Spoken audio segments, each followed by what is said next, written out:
السلام عليكم ورحمة الله وبركاته. إن الحمد لله نحمده ونستعينه ونستغفره ونعوذ بالله من شرور أنفسنا ومن سيئات أعمالنا. من يهده الله فلا مضل له ومن يضلل فلا هادي له. وأشهد أن لا إله إلا الله وحده لا شريك له وأشهد أن محمدا عبده ورسوله صلى الله تعالى عليه وعلى آله وصحبه وسلم تسليما كثيرا. أما بعد، وقد قال الإمام البخاري رحمه الله تعالى: باب من نظر في كتاب من يحذر على المسلمين ليستبين أمره. قال حدثنا يوسف بن بهلول قال حدثنا ابن إدريس قال حدثني حسين بن عبد الرحمن عن سعد بن عبيدة عن أبي عبد الرحمن السلمي عن علي رضي الله عنه قال: بعثني رسول الله صلى الله عليه وسلم والزبير بن العوام وأبا مرثد الغنوي وكلنا فارس، فقال: انطلقوا حتى تأتوا روضة خاخ فإن به امرأة من المشركين معها صحيفة من حاتب بن أبي بلطة إلى المشركين. قال: فأدركناها تسير على جمل لها حيث قال لنا رسول الله সাল্লাল্লাহু আলাইহি ওয়াসাল্লাম। আল হাদিস। সম্মানিত ভাতৃমণ্ডলী, আল্লাহ রাব্বুল আলামিনের প্রশংসা এবং প্রিয় নবী সাল্লাল্লাহু আলাইহি সাল্লামের উপর সালাত ও সালামের পর আজ জুমাবার 15 শাওয়াল 1447 হিজরি মোতাবেক 3 এপ্রিল 2026 আমাদের ধারাবাহিক আলোচনা সহিহুল বুখারীর অনুমতি প্রার্থনা করা বা অনুমতি চাওয়া পর্ব নম্বর 5। ইমাম বুখারী রাহিমাহুল্লাহ এই পর্বের অধ্যায় নম্বর হচ্ছে 23। এর বিষয়বস্তু বলছেন ইমাম বুখারী রাহিমাহুল্লাহ, বাবু মান নাযারা ফি কিতাব। এই অধ্যায় হচ্ছে এমন কোন ব্যক্তি সম্পর্কে যেই ব্যক্তি কারো চিঠি সম্পর্কে অবগত হয় বা অন্যের চিঠি যদি পড়ে। শরীয়তের আসল বিধান হচ্ছে যে অন্যের চিঠি পড়া যাবে। হ্যাঁ, আপনার চিঠি আপনার বিনা অনুমতিতে বিনা সম্মতিতে পড়া যাবে? নিষেধ। এটা হচ্ছে শরীয়তের বিধান। কিন্তু যদি প্রয়োজন হয়, প্রয়োজন, হ্যাঁ, কারো ক্ষতির আশঙ্কা রয়েছে, হ্যাঁ, তার অনিষ্ট থেকে রক্ষা পাওয়ার জন্য কারো চিঠি সম্পর্কে অবগত হওয়া, সেটা কোনো ব্যক্তির ক্ষতির আশঙ্কা হোক, কোনো পরিবারের ক্ষতির আশঙ্কা হোক, কোনো দেশের ক্ষতির আশঙ্কা হোক, তাহলে দেশের তদন্ত বিভাগ সিআইডি দফতর কারো চিঠি তদন্ত করতে পারে। আর এটা করে আপনার জিপিও বুঝেন তো, হ্যাঁ, general post office, head post office যে কোনো দেশের থাকে, সেখানে একটা সিআইডি বিভাগ আছে, সেখানে একটা তদন্ত বিভাগ আছে, যারা যে কোনো সন্দেহপূর্ণ চিঠি, আর যখন টেলিগ্রামে ছিল টেলিগ্রাম, এখন তো যুগ পাল্টে গেছে, পত্র পত্রিকা যা কিছু আসে, মোট কথা দেশে আসছে বাইরের থেকে, ম্যাগাজিন, সেগুলি তদন্ত করে দেখতো বা দেখে। জি, অনেক চিঠিতে আমরা দেখেছি, আমার কাছে অনেক সময় চিঠি এসছে অথবা কোনো পার্সেল এসেছে, বিভিন্ন দেশে এটা হয়, অন্য দেশও হয়েছে, সেটাকে খুলেছে, খোলার পরে পড়েছে, দেখেছে এর মধ্যে কি আছে, আর তারপরে ওতে আবার বন্ধ করেছে, সিল মেরে দিয়েছে, হ্যাঁ, ভেরিফাইড অ্যান্ড চেকড, চেক করা হয়েছে, তদন্ত করা হয়েছে। জি, যাতে করে পুনরায় তদন্তের প্রয়োজন না হয়। জি, তো এটা করা যাবে কি না, এটা রাষ্ট্রীয় বিষয়, রাষ্ট্রীয় নিরাপত্তা, কোনো সমাজের নিরাপত্তা, কোনো পরিবারের নিরাপত্তার বিষয় রয়েছে, কোনো ব্যক্তি নিরাপত্তা থাকতে পারে। এক কথায়, যদি কারো ক্ষয়ক্ষতি আশঙ্কা থাকে, তাহলে অন্যের চিঠি সম্পর্কে অবগত হওয়ার অধিকার আছে, বৈধতা আছে। এই কথাই বলছেন, এটি হচ্ছে অধ্যায়। কিন্তু আসল হচ্ছে যে কেউ কারো চিঠি, হ্যাঁ, আজকাল চিঠির যুগ নেই, কিন্তু সোশ্যাল মিডিয়া মেসেজের যুগ আছে। আপনার রুমে টেলিফোন খোলা আছে, হ্যাঁ, লক নেই, আর দেখছেন যে একটা মেসেজ আসলো, হোয়াটসঅ্যাপে অথবা ইমোতে বা আর কিছু টেলিগ্রামে মেসেজ আসলো, মোবাইলটা দিয়ে নজর দিলেন, দেখে নিলেন, জায়েজ না? না জায়েজ, জায়েজ নয়। হতে পারে তার পার্সোনাল, তার স্ত্রী তাকে মেসেজ দিচ্ছে, অথবা তার আপনজন বাপ মা কোনো পারিবারিক বিষয় দিচ্ছে, যেটা আপনি জানলে তাকে খারাপ লাগবে। আপনারও যদি বিষয়টা হইতো, ম্যাটার হইতো, তাহলে আপনারও খারাপ লাগতো। সব কিছু আপনি জানতে দিতে চান না। প্রত্যেকের প্রাইভেসি রয়েছে, আছে না নেই? হ্যাঁ, সুতরাং বিষয়টা মনে রাখতে হবে। যারা আপনারা প্রবাসে থাকেন, এক রুমে কয়েকজন, এইসব নাজায়েজ কাজগুলি অনেকেই করেন একে অপরের। এক শ্রেণীর দায়ুস এমন আছে, আমরা দেখেছি চিঠিপত্রের কালে, আর এখন এই আপনার সোশ্যাল মিডিয়া, মোবাইলের যুগে, ইন্টারনেটের যুগে, স্ত্রী তাকে মেসেজ দিচ্ছে, কিছু বিনোদনমূলক, কিছু ভালোবাসামূলক, সেটা রুমমেটকে পড়াচ্ছে, বন্ধুকে পড়াচ্ছে যে আমার স্ত্রী এভাবে লিখেছে। হারাম, এটা জায়েজ নয়, জায়েজ নয়, আপনার জন্য জায়েজ নয়। কারণ আপনাকে আপনার স্ত্রী আমানতদার, বিশ্বস্ত মনে করে পার্সোনাল কিছু মেসেজ দিয়েছে, যেটা চাই না যে অন্য কেউ জানুক, জায়েজ নয়। এইরকম আপনার স্ত্রীর কাছে আপনি কিছু মেসেজ দিয়েছেন, স্বামী স্ত্রীর মাঝে যেসব সম্পর্ক থাকে সেসব বিষয়ে, আর তার বান্ধবীকে দেখাচ্ছে, মোটেই জায়েজ নয়, হারাম এগুলো। জি, এসব মশলা আমাদেরকে জানতে হবে। দিন ইসলাম একটি পূর্ণাঙ্গ জীবন বিধান, শুধু দু চারটি ইবাদত বন্দেগীর নাম নয়, দু চারটি বিষয়ের হালাল হারামের নয়, সার্বিক জীবনে হয় হালাল না হয় হারাম, জায়েজ না হয় না, প্রত্যেকটা বিষয় তাহলে আপনাকে জানতে হবে। জি, তো এটি একটি গুরুত্বপূর্ণ বিষয় যা আমাদের জানা জরুরি। যা আসল হচ্ছে, কারো কোনো কিছু মেসেজ, চিঠিপত্র আমরা তার বিনা অনুমতিতে দেখতে পারি না, জায়েজ নয়। কিন্তু যদি প্রয়োজন হয় যে কোনো নিরাপত্তা জনিত কারণে, তাহলে জায়েজ। কারো অনিষ্ট থেকে রক্ষা পাওয়ার জন্য সন্দেহ রয়েছে যে কি এরা লিখালিখি করছে, হয়তো আমার বিরুদ্ধে ষড়যন্ত্র চলছে, শত্রুতা আছে, আপনি হয়তো আভাস পেয়েছেন, তাহলে জায়েজ আছে, জায়েজ আছে, যাদের সতর্ক হইতে পারেন। তাই বলছেন ইমাম বুখারী রাহিমাহুল্লাহ, এমন কোন ব্যক্তি সম্পর্কে যেই ব্যক্তি, কিতাব মানে চিঠি, রেসালা মানেও চিঠি হয়, মেসেজ হয়, আর কিতাব মানেও, প্রাচীন যুগে কিতাব মানে চিঠি হইতো, কিতাব মানে শুধু পুস্তক হইতো না, কিতাব মানে গ্রন্থ, কিতাব মানে বই, পুস্তক, কিতাব মানে পুস্তিকা, আর কিতাব মানে চিঠিও হয়। কিন্তু আজকালকার যুগে চিঠিকে কিতাব বলে না, চিঠিকে বলে কি রেসালা, অথবা আপনার খেতাব বলছে আজকাল। জি, এসব নতুন আরবি। কোনো একটি জিনিসের, একটি বিষয়ের একাধিক আপনার প্রতিশব্দ থাকতে পারে, প্রত্যেক ভাষাতে আছে। তো কেউ যদি কারো চিঠি দেখে অথবা চিঠি সম্পর্কে অবগত হয়, এমন ব্যক্তির মাই ইউহজারু আলাল মুসলিমিনা, যার ক্ষেত্রে, যার সম্পর্কে মুসলিমদের জন্য শঙ্কা রয়েছে, ভয় রয়েছে যে মুসলিমদের ক্ষতি হইতে পারে, বা আমার ক্ষতি হইতে পারে, বা অন্য আমার সাথী ভাইদের ক্ষতি হইতে পারে, সুতরাং আমরা চিঠিটা দেখব যে কি আছে। লিয়াস্তাবিন আমরু, কেন আপনি চিঠি দেখবেন, পরের চিঠি, লিয়াস্তাবিন আমরুহু, যাতে করে তার বিষয়টি সুস্পষ্ট হয়ে যায়, ক্লিয়ার হয়ে যায়, যে আসলে তাতে কোনো আপত্তিকর কিছু আছে কিনা,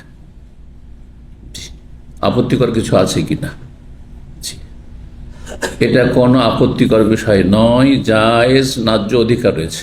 আমার কাছে এক সময় ম্যাগাজিনের যুগ ছিল, তখন সহি আকিদার যেসব ম্যাগাজিন এখানে আসতো, সেগুলো চেক করার জন্য আসতো এখানে, আমার কাছে নিয়ে আসতো, না আমাকে দিয়ে যেত, আপনি পড়ে এটা রিপোর্ট লিখে আমাদেরকে দেবেন। আমি আমার অফিসে বসে থাকতাম। বেদাতি ম্যাগাজিন, প্রথম ম্যাগাজিন এসেছিল একটি বাংলাদেশ থেকে, মাসিক পত্রিকা ম্যাগাজিন বেরোয়, রহমানিয়া পয়গাম, জানেন তো? কে জানে না, জানে না, ভুলে গেছেন সব। রহমানিয়া পয়গাম দেওবন্দি কওমিদের ছিল। রহমানিয়া পয়গাম এক কপি নিয়ে আসার পরে আমাকে বললো যে এটা সম্পর্কে আপনাকে রিপোর্ট দিতে হবে। তা আমি জানতাম না, প্রথম দেখলাম, পড়লাম একটু কিছু, বিশেষ করে ওদের ফতোয়াগুলি পড়লাম, দেখলাম সব উল্টা পাল্টা ফতোয়া, মাযহাব ভিত্তিক ভুল ভাল ফতোয়া, সেই হাদিস বিরোধী ফতোয়া যা আছে আমানতের সাথে, বিনা বাড়াবাড়িতে ছাড়াছাড়িতে। যদি আমি কিছু লুকিয়ে রাখি তো খেয়ানত, আর অতিরঞ্জন বেশি করে বলি তো সেটিও আমার জন্য সীমা লঙ্ঘন, হারাম, দুটি হারাম। যা সত্য আছে তা লিখে দিলাম। তারপরে পত্রিকা, এইরকম পত্রিকা চরমনেওয়ালাদের পত্রিকা করেছে, সেটা আমার কাছে একবার আসলো, সে সম্পর্কে লিখে দিলাম। অনেকগুলি তাদের পত্রিকা এগুলোতে এসে বিতরণ করতো, তাদের এজেন্ট ছিল। জি, এখানে সিকো মার্কেটে লাইব্রেরি ছিল, তারাই রহমানে পাইগাম বিক্রি করতো, মাসিক মদিনা বিক্রি করতো, এগুলো সম্পর্কে রিপোর্ট লিখে দিত। এবার তাহারিক পত্রিকা চলে এসছে। তাহারিক পত্রিকা জানেন তো? তাহারিক পত্রিকার নামটি একটু জান। তাহারিক মানে কি? তাহারিক মানে কি কে বলতে পারে? কেউ জানেন না। তাহারিক মানে সুবহানাল্লাহ, কে বলবে? কি করা? পবিত্র করা। মাশাআল্লাহ। তাহরিক হাররাকা ইউহাররিকু মানে আল্লাহ হাররিক হাররিক আর বলছে না, যারা গাড়ি চালাচ্ছেন, যদি গাড়ি নিয়ে কোথাও পার্কিং ছাড়া দাঁড়িয়ে থাকেন আর ট্রাফিক পুলিশ এসে বলছে কি হাররেক হাররেক মানে কি নড়াও নড়াও সরাও, হাররাকা ইউহাররিকু মানে নড়ানো। তো তাহারিক মানে যে অবস্থা আছে সে অবস্থায় নাড়া দেওয়া, আন্দোলন। তাহরিক মানে হচ্ছে আন্দোলন, মুভমেন্ট। আর এটা অনেক সময় শঙ্কার বিষয় হয়, অনেক সময় আন্দোলন ভালো থাকলে ওর বিরুদ্ধে আন্দোলন। এই যে রাজনৈতিক, এই যে আপনার ডেমোক্রেসি, এতে যদি দেশ সরকার ভালো চালায় তবু বিরোধী দল আন্দোলন করতেই থাকবে, করবে না? করবে না? খারাপ চালাইলেও আন্দোলন হবে। আর যদি খলিফার মতো চালায়, খলিফার তাও আন্দোলন করবে, করবে না? করবে না? ওসমান রাজিয়াল খলিফায় রাশেদ, তারপরও বিদ্রোহীরা আন্দোলন করেছে, যে আন্দোলন হারাম। তারা বাগী, তারা দেশদ্রোহী, তারা সীমা লঙ্ঘনকারী, তাদের বিরুদ্ধে আল্লাহ লড়াই করতে বলেছেন কোরআনে কারিমে সূরা হুজুরাত, বুঝছেন না?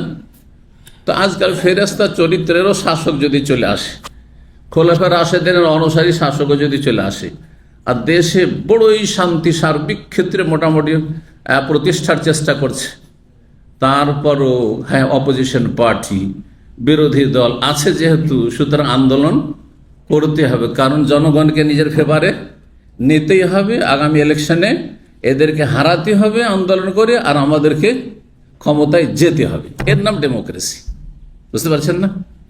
ইসলাম সমর্থন করে? আপনি দেশ সুন্দর চালাচ্ছেন, তারপর আপনার বিরুদ্ধে আন্দোলন। আপনার বাড়ির যদি উদাহরণ দিই, বলুন তো দেখি। আপনার বাড়িতে আপনার 5টা ছেলে আছে, মেয়েরা আছে, বৌমা আছে, সবাই আছে, পরিবারকে সুন্দর সুষ্ঠুভাবে চালাচ্ছেন। তারপর যদি আপনার বাড়িতে একটা বিরোধী দল তৈরি করতেন, আর বিরোধী দলের নেতা হচ্ছে আপনার স্ত্রী, সে বাড়িতে শান্তি থাকবে? বলুন তো দেখি, শান্তি থাকবে? এই জন্যই গণতান্ত্রিক দেশে শান্তি নেই। এবার বুঝতে পেরেছেন? নিজের ঘর সম্পর্কে আপনাকে ঠিক তো অভিজ্ঞতার কথা বললাম। আপনার বাড়িতে, কারণ আমার বাড়িতেও যদি একটা বিরোধী দল থাকে, অ্যান্টি পার্টি, অপোজিশন পার্টি, আর তাদের একজন লিডার, বড় ছেলে, আল্লাহ হেফাজত করুক, মেজর ছেলে, সে একটু দল পাকাচ্ছে, শান্তি থাকবে? আরে ঘুম হারাম করে দিবে, ঘুম হারাম করে দিবে, ঠিক না? জি হ্যাঁ, কোনো শান্তি নেই। এই কাফেরদের মানব রচিত বিধানে আল্লাহ মুসলিমদেরকে সঠিক বুঝ দান করুন, আর এসব বাতিল পন্থা থেকে ফিরে আসার তৌফিক দান করুন। কিছু আমাদের আহলে হাদিস ভাইরা আছে, নতুন নতুন আহলে হাদিস হয়েছে অথবা জন্মসূত্রে আহলে হাদিস, তারাও আবার এই গণতন্ত্রের সাপোর্ট করে। আর আগে নিজের ঘরে সাপোর্ট করেন, আপনার বাড়িতে একটা বিরোধী দল তৈরি করেন, আর তার নেতৃত্বে একজন যে অপোজিশন নেতা হচ্ছে অমুক আমার ছেলে মেয়েদের মধ্যে, আর তারপরে আপনি বলেন যে যখন আমার বাড়িতে চলবে বৈধ, তো দেশেও চলবে। বুঝতে পারছেন না? এবার বুঝে এসছে গণতন্ত্র, কারণ অনেকে গণতন্ত্রের সাপোর্টার, অথচ মুখে দাঁড়িয়ে আছে, বলছে যে সহি আকিদা, আমি আহলে হাদিস। আরে সহি আহলে হাদিস বুঝেন, সহি আহলে হাদিস মানহাজ বুঝেন, আর তারপরে সেই পথের প্রতীক হন। আল্লাহ বুঝার তৌফিক দান করুন। জি, তো কথা লম্বা না করে ফিরে আসি। তাহারিক পত্রিকা, শেষ হয়নি কথাটি। তাহারিক পত্রিকায় এতগুলো এসছে, তখন প্রথমে 1 ডজন আসতো মনে হয়, এতগুলি, আর সবগুলি চেকের জন্য চলে এসছে। চেক করে তাদের আমানত তাদেরকে ফিরিয়ে দিয়েছি। বলেছেন না ঠিক আছে। তখন আমাকে বলছে নামটা যে একটু শঙ্কাজনক, ভয়ঙ্কর নাম, তাই না? সৌদি আরবে আন্দোলন, তাহরিক মানে আন্দোলন, তা মুশকিল, এটা তো আপত্তি করে দেশে। তা আমি বললাম যে নামটা শুধু একটু আপত্তিকর, বাকি কাজ কাম আকিদা ঠিক আছে, আকিদা এদের আমল ঠিক আছে। তারপর তখন তাদেরকে রিলিজ করা হয়, দেওয়া হয় এই জিপিও থেকে, বুঝতে পারছেন না? জি। তো এটা জায়েজ না না জায়েজ? হ্যাঁ, সরকার বা সরকার কর্তৃপক্ষ পোস্ট অফিস যে তদন্ত করেছে, চেক করেছে, হ্যাঁ, অন্যের কন্টেন্ট, অন্যের কিছু, হ্যাঁ, এটা জায়েজ কিনা? জায়েজ। জি, যদি প্রয়োজন হয় তাহলে জায়েজ, বিনা প্রয়োজনে আসল হচ্ছে না জায়েজ। মাসলা কি বলবেন? আসল হচ্ছে যে আপনার চিঠি আমার জন্য পড়া জায়েজ নয়, আমার চিঠি, আমার মেসেজ আপনার জন্য পড়া জায়েজ নয়। এমনকি স্বামী স্ত্রী একবারে মেসেজ পড়া জায়েজ নয়। হ্যাঁ, ওর বোন, ওর ভাই কি চিঠি মেসেজ দিচ্ছে, পড়া জায়েজ। আচ্ছা, এটা নেন, কারণ এগুলো ভুক্তভোগী মানুষ অনেকে। আপনি মনে করেন যে আমার স্ত্রীর সব মেসেজ আমার জন্য দেখা জায়েজ না, মোটেই না। হ্যাঁ, আর স্ত্রী মনে করে যে আমার স্বামীর সব মেসেজ আমার জন্য দেখা জায়েজ না, মোটেই জায়েজ নাই, মোটেই জায়েজ নাই। তার ভাই বোন এমন কিছু বলতে পারে, হয়তো কিছু পয়সা চেয়েছে, আর আপনার স্ত্রী হচ্ছে কৃপণ। হ্যাঁ, স্ত্রী হচ্ছে কৃপণ, যখন জেনে নেবে যে ওর বোন পয়সা চেয়েছে, তো আপনার ঘুম হারাম করে দেবে, ঘুম হারাম করে দেবে। সুতরাং অশান্তি হবে, পারিবারিক অশান্তি হবে। দেখছেন, পরের চিঠি পড়লে যে ক্ষতি করলো, এদিকে ইঙ্গিত করছি, এটা করবেন না, কখনো করবেন না। কিন্তু যদি শঙ্কা থাকে, হ্যাঁ, আশঙ্কা হচ্ছে আমার স্ত্রীর চরিত্র খারাপ, আমার স্বামীর চরিত্র খারাপ, পরকীয়ায় লিপ্ত, হ্যাঁ, সে বিভিন্ন মেয়েদেরকে মেসেজ করছে আমার স্বামী, অথবা আমার ওয়াইফ, হ্যাঁ, সে অন্য কোনো পুরুষের সাথে যোগাযোগ রাখছে, তাহলে অবশ্যই চেক করতে পারবেন। এই অধ্যায় থেকে সমস্ত মাসাইল আপনি নিতে পারবেন। জি, আল্লাহ বুঝার তৌফিক দান করেন। একেই বলা হয় ফিকহ সুন্নাহ, মানে হাদিস থেকে ফিকহের জ্ঞান চর্চা করা। জি, 6259 নম্বর হাদিস। হাদিস বর্ণনা করছেন আবু আব্দুর রহমান আসসালামি, প্রখ্যাত তাবেঈ, হাফেজ, কারি ছিলেন। আলী রাদিয়াল্লাহু তাআলা আনহুর বিশিষ্ট ছাত্র ছিলেন। তো আলী রাদিয়াল্লাহু তার হাদিসে বর্ণনা করে, তিনি বলছেন তার নিজের ঘটনা, বলছেন তাআলা বাসানি রাসূলুল্লাহ সাল্লাল্লাহু আলাইহি ওয়াসাল্লাম, রাসূলুল্লাহ আমাকে পাঠিয়ে দিলেন এবং আমার সাথে পাঠালেন কাকে? জুবাইর ইবনে আওয়ামকে। জি, 10 জন জান্নাতে সুসংবাদ প্রাপ্ত সাহাবায়ে কেরামদের 2 জন হয়ে গেলেন, আলী এবং জুবাইর। ওয়াবা মারসাদ আল গানবী, আর তৃতীয় সাহাবী আবু মারসাদ গানবী রাদিয়াল্লাহু তাআলা আনহু, 3 জনকে পাঠালেন। কেন আমাদেরকে পাঠালেন? অন্য কোনো সাহাবীকে কেন পাঠালেন না? বিশেষ একটি অভিযানে, বিশেষ একটি কাজে, ডিউটিতে।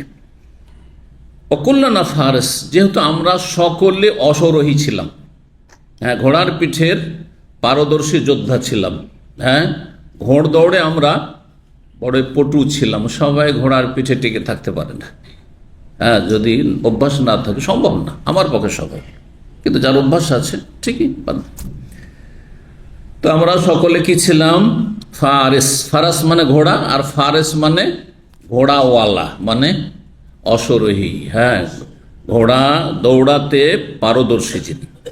ফাকালা, নবী সাল্লাল্লাহু আলাইহি ওয়াসাল্লাম বললেন এই 3 জনকে, ইনতালিকু, তোমরা চলে যাও মদিনা থেকে, হাত্তা তাতু রাউজাতা খাখ, রাউজা খাখ নামক স্থানে চলে যাও। নবী সাল্লাল্লাহু আলাইহি ওয়াসাল্লাম ওহী করা হয়েছে, ওহী হয়ে গেছে অলরেডি, যে গোয়েন্দাগিরি চলছে।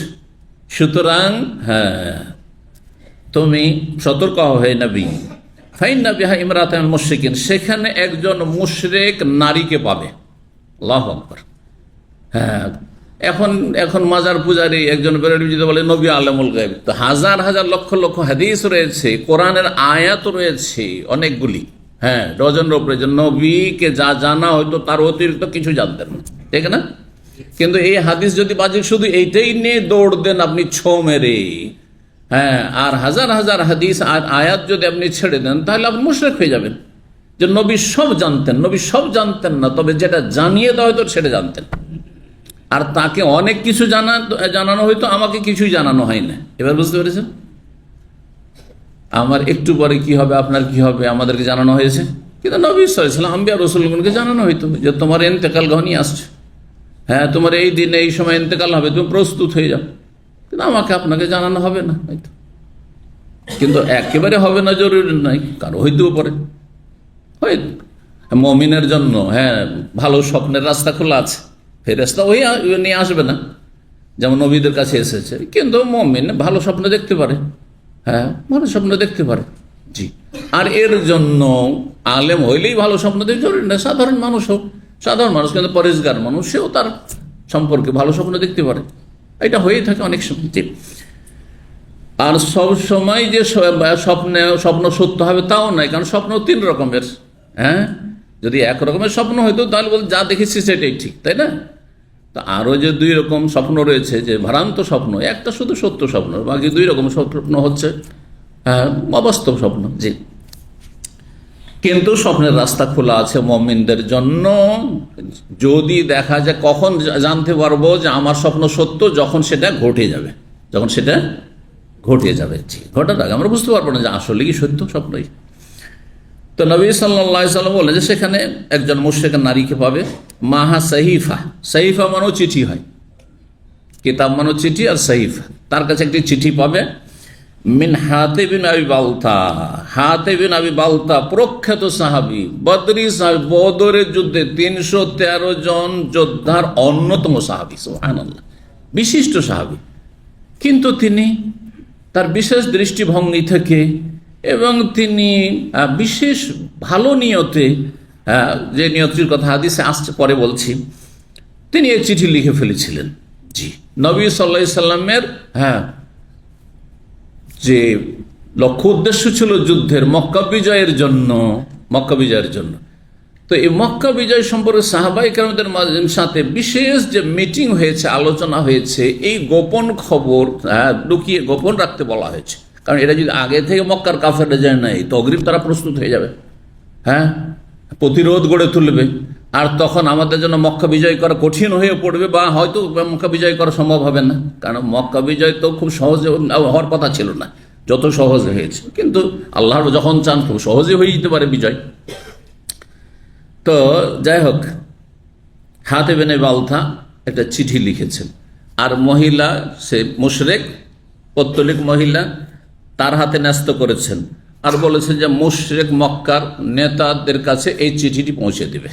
তাতে কি লেখা ছিল যে দেখো তোমরা সতর্ক সাবধান হয়ে যাও, নবী সাল্লাল্লাহু আলাইহি ওয়াসাল্লাম কিন্তু যুদ্ধের প্রস্তুতি নিচ্ছেন তোমাদের উদ্দেশ্যে, আর মক্কায় খুব তাড়াতাড়ি আক্রমণ হতে যাচ্ছে। এটি কত বড় খেয়ানত, রাষ্ট্রীয় খেয়ানত না? বিশ্বাসঘাতকতা নয়? হ্যাঁ ঠিক কিনা? জি, কিন্তু বিশ্বাসঘাতকতা হচ্ছে 2 রকম। একটা হচ্ছে কাফেরদের সাথে ভালোবাসার খাতিরে, তাহলে এটি কুফর, তাহলে সে কাফের হয়ে যাবে। কাফেরদের সাথে যদি মিত্রতা থাকে বা তাদের বেতনভুক্ত হয়, হ্যাঁ তাদের স্বার্থে কাজ করে, যেমন কাফেরদের স্বার্থে কাজ করে মুসলিম দেশে অনেক মুনাফিক গোয়েন্দা আছে কাফের দেশের, অথচ জন্মসূত্রে সে মুসলিম, নিজেকে মুসলিম বলে পরিচয় দিচ্ছে। কাফেরের সাথে মহব্বতের কারণে, হ্যাঁ কাফেরদের বিজয় কামনা করে এবং কাফেররা শক্তিশালী হোক এটা চায়, বা কাফেরদের বেতনভুক্ত, তাহলে এটি কুফর। বুঝতে পারছেন?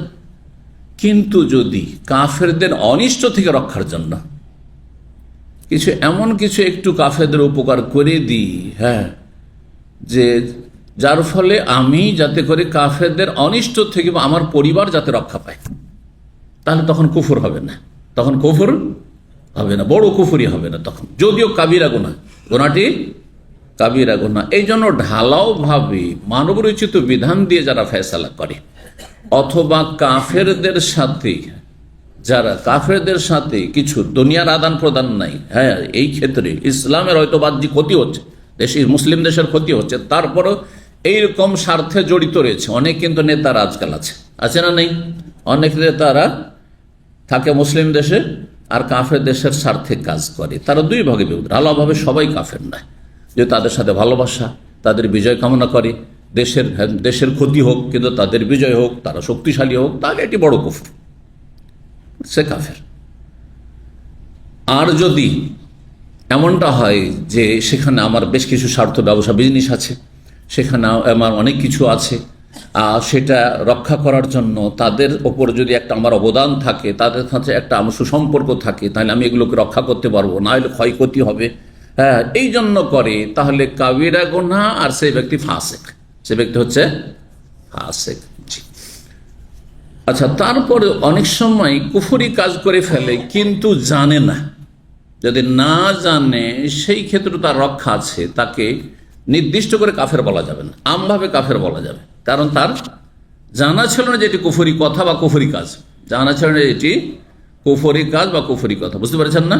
এগুলোকে বলা হয় যে কাউকে নির্দিষ্ট করে কাফের বলার ক্ষেত্রে শর্ত আর কিছু বাধা, শর্তগুলি পুরা হইতে হবে, বাধাগুলি দূর হইতে হবে, তাহলে কাউকে নির্দিষ্ট করে কাফের বলতে পারবেন। একটু উদাহরণ দিতে তাহলে বুঝতে পারবেন।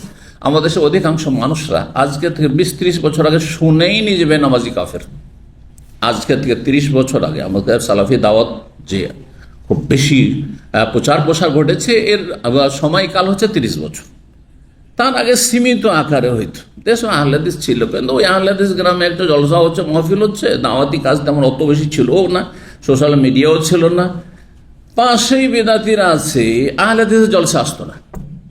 তাদের সম্পর্কে তাদের বেদাতি মোল্লারা এমন তাদের ভাবমূর্তি নষ্ট করে রেখেছিল যে এরা কাদিয়ানীদের মতো, হ্যাঁ, এরা ইসলামের গণ্ডির বাইরে, যেহেতু এরা মজহাব মানে না, কথা বলতে পারছেন, এমন বদনাম করে রেখেছিল যে এদের মাহফিলে যাওয়াই যাবে না। অথচ দেখতাম আহলাদিসদেরকে, দেখতাম এক শ্রেণীর মূর্খদেরকে যে ওই বেদাতিদের জলসাই যেত, আমরা দেখেছি ছোটকালে এরকমটা।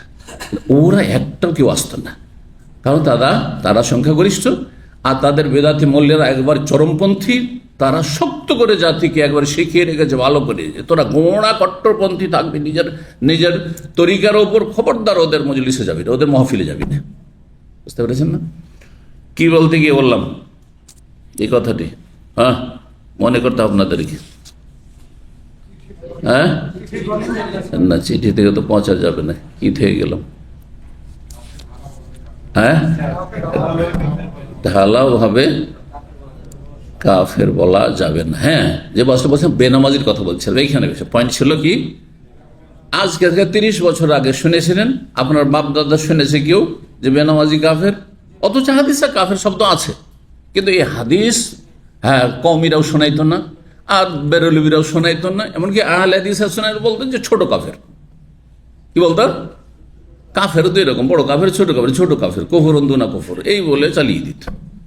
সে এক অক্ত ছাড়লেও আর পুরা সপ্তাহ পড়লো না তবুও, আর জীবনেও পড়ে না, শুধু জুমা পড়ে, তবুও ছোট কাফের বলে চালিয়ে দিত।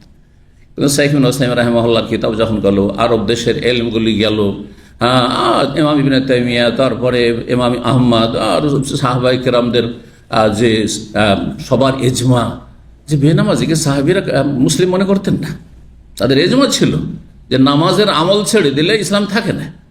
এই এলিমগুলি যখন পৌঁছিল তখন অধিকাংশ আহলে হাদিসরা এখন সবাই বলে যে বেনামাজি কাফের, ঠিক না?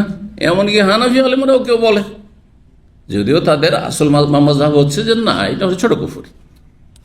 তো এখন ওই জামানায় যে সব লোকেরা বেনামাজি হয়ে মারা গেছে, অনেক নেক আমল করেছে কিন্তু বেনামাজি হয়ে মারা গেছে, অজ্ঞতা ছিল তাদের, জানতো যে আমি ফাসেক, গুনাহগার, কিন্তু আমি কাফের না, বুঝছেন না? তাহলে কাফের বলবেন? এখনো যদি গ্রামে গঞ্জে এমন কোন লোক থাকে, তাকে গিয়ে বলো যে বেনামাজি তো কাফের, আপনি নামাজ পড়েন না, শুধু জুমা পড়ছেন, আমি তো জীবনে শুনিনি এই কথা, তোকে কাফের বলা যাবে? তার অজ্ঞতা, জাহাল, ওজোর, যতক্ষণ পর্যন্ত জানিয়ে দেওয়ার পরেও যদি নামাজ শুরু না করে, হাদিসটা জানিয়ে দিলেন, তারপরও নামাজ পড়বে না, তখন বলবেন যে হ্যাঁ কাফের, কারণ হুজ্জত কায়েম হয়েছে। এবার বুঝতে পেরেছেন? এই সাহাবী সোজা ভাষায় ইসলামের বিরুদ্ধে গোয়েন্দাগিরি করেছে, তাই না? জি, যেটি হয় কুফরি, যদি কাফেরদের মহব্বতে করে থাকে, তাদের বিজয় এর ও স্বার্থে করে থাকে, তাহলে বড় কুফরি। আর যদি সেটা নাও হয় অনিষ্ট থেকে বাঁচার জন্য, আপনি নিজের ক্ষয়ক্ষতি থেকে বাঁচার জন্য, নিজের ব্যবসা বাণিজ্য বা নিজের পরিবারকে রক্ষা করার জন্য আপনি বিশ্বাসঘাতকতা করবেন মুসলিম দেশের বিরুদ্ধে বা মুসলিম জাতির বিরুদ্ধে? কাবিরা গুনাহ। তো যাই হোক, এই কাজটি তিনি করে ফেলেছিলেন। কালা, বর্ণনাকারী বলছেন, আলী ফাদরাক না, হা, আমরা দৌড় দিলাম ঘোড়ার পিঠে চড়ে, আর মহিলা যাচ্ছে উটের পিঠে, তাকে আমরা পেয়ে গেলাম ওই মহিলাকে। তাসির আলা জামাল্লাহা, একটি উটের পিঠে সে চড়ে চলতে আছে। হাইসো কালালান্না, ওই জায়গায় গিয়ে পেলাম যেই জায়গার কথা নবী সাল্লাল্লাহু আলাইহি ওয়াসাল্লাম বলেছিলেন, ওইখানেই পাবে, রওজা খাখ নামক স্থানে পাবে, মদিনা থেকে মক্কার রাস্তায়। আমরা গিয়ে বললাম, কুলনা, আমরা বললাম, আইনাল কিতাব আল্লাযী মাকে, তোমার কাছে যে চিঠি আছে সেই চিঠিটি কোথায়, বলো, চিঠি দাও। কালা, তো মহিলা বলল, মা মাই কিতাবুন, আমার মহিলা বলছে, মা মাই কিতাবুন, আমার কাছে কোনো চিঠি নেই। বলবে যে গোয়েন্দাগিরি করে সহজে স্বীকার করবে নাকি? আসামি কখনো স্বীকার করবেন না। জি, আমার কাছে কোনো চিঠি নেই। ফানাখনা বেহা, তখন তার ওঁটটিকে তার সহ বসিয়ে দিলাম। ওঁট দাঁড়িয়েছিল, ওঁটকে বসালাম, ওঁটের পিঠেই মহিলা চেপে আছে। সাহাবায়ে মহিলার গায়ে হাত দেননি, এই জন্য কোন পুরুষের তদন্তের নামে সরাসরি গিয়ে মহিলার গায়ে হাত দিবে হারাম, জায়েজ নয়, বলি না। তাহলে মহিলাকে নিয়ে যেতে হবে। হ্যাঁ, কথা বোঝা গেছে। নিরুপায় মহিলা নিয়ে যাওয়া যাচ্ছে না, তখন সে নিরুপায় হলে সেটি তখন মাসলার ভিন্ন বিষয়। জি, কিন্তু এমনি এই নয় যে তদন্তের নামে পুলিশ এসে মহিলার গায়ে হাত দিয়ে দিবে, না, মোটেই না। জি, জায়েজ না। ফাবতাগাইনা ফি রাহলিহা, তলাশ করলাম প্রথম তার কিসে, তার পালকিতে। রাহল, যে উটের পিঠে পালকি থাকে, হাওদা থাকে, হাওদা বলা হয় সেটিকে, পালকির মতো আর কি, সেজন্য পালকি বললাম। কারণ পালকি কথাটি আমাদের দেশের মানুষরা বুঝে, কারণ পীরদেরকে, আপনাদের বাপদাদারা যারা পীরের মুরিদ ছিল, কিন্তু কাঁধে করে পালকিতে খুব বয়েছে। হ্যাঁ, আর হিন্দুদের দেখতাম বরকনেকে নিয়ে যেত পালকিতে করে, এইটাই দেখেছি। হ্যাঁ, কারণ আমাদের এলাকায় অত পীরটির ছিল না, কিন্তু শুনতাম যে বেদাতি এলাকাতে পীরকে কাঁধে করে মুরিদানরা নিয়ে আসে। তখন তো রাস্তাঘাট ছিল না, হ্যাঁ, যোগাযোগ ব্যবস্থা মোটেই ছিল না। 10-20 কিলোমিটার ওই পীরকে কাঁধে করে নিয়ে আসতো, পালকিতে করে, গাড়ি করে নিয়ে আসতো। আর হিন্দুদের বিয়েগুলি দেখতে গ্রাম দিয়ে যাচ্ছে, রাস্তা দিয়ে যাচ্ছে, মুসলিম গ্রাম দিয়ে, আশেপাশে হিন্দুরা বাস করে, ওই পালকিতে করে বরকনেকে বিয়ে করে নিয়ে যাচ্ছে। মুসলিমদের বিয়েতে সাধারণত দেখিনি, কিন্তু শুনেছি কোনো কোনো এলাকাতে মুসলিমদেরও বিয়ে শাদী পালকিতে হতো শুনেছি, কিন্তু আমাদের অঞ্চলে গরুর গাড়িতে হইতো। আমরা গরুর গাড়িতে বরযাত্রী গিয়েছি ছোটকালে, বুঝতে পারছেন না। এই ঢালাওভাবে বেশি 10, 20টা, 50টা, 100টা করে বরযাত্রী নিয়ে পরের বাড়ি খাওয়া জায়েজ। আপনার ভাই বেরাদর বিয়ের পরের দিন যান, তো একাই যান, এই 50 জন 100 জন না নিয়ে একাই যান, আর বলেন যে ধর্ণা দিয়ে বসে থাকেন তার বাড়িতে। হ্যাঁ, 1 গ্লাস পানি দেবে, জুতা মারবে, ঠিক না? তো বিয়ের দিন মেয়ের বাবা আপনাকে খাওয়াচ্ছে কেন? আপনি জামাইয়ের বাপ মা ভাই বেরাদর খাওয়াচ্ছে, তার বাড়ির পরিবারের সদস্য মজবুর হয়ে নিরুপায় খাওয়াচ্ছে, আমার মেয়েটাকে উঠিয়ে দিতে হবে, সেই জন্য এই বরযাত্রীর খাবার হারাম। ভালো করে শুনুন, 2-4-5 জন নিয়ে যায় সেটা জায়েজ, কিন্তু এটি সুন্নত নয়।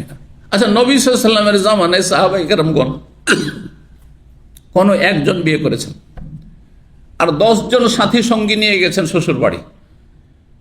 হ্যাঁ, আর বলেছে এরা বরযাত্রী, আপনাদের খাওয়াইতে হবে।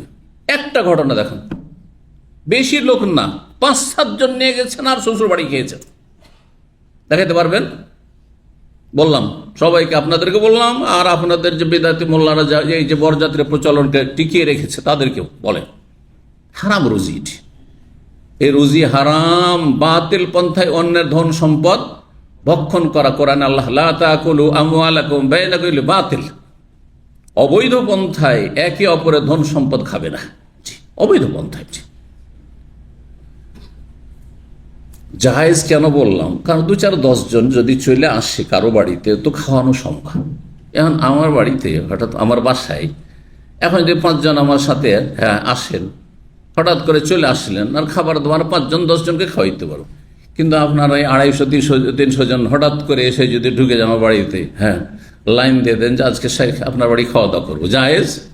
হারাম খাওয়া দাওয়া, বুঝতে পারছেন না? জবরদস্তি এত লোক খাবে না আমার কাছে, বুঝতে পেরেছেন? জি হ্যাঁ, সহজ ভাষায় বুঝেন যে বরযাত্রী হারাম কেন। জি, এই কুসংস্কার, এই হারাম প্রথাগুলি উঠিয়ে দেন হচ্ছে, এগুলো হিন্দুদের থেকে এসেছে। এগুলো জুলম অত্যাচার করা, এগুলো শোষণ করা, এগুলি হচ্ছে মেয়ে পক্ষের নিপীড়ন। জি, আল্লাহ বোঝার তৌফিক দান করেন।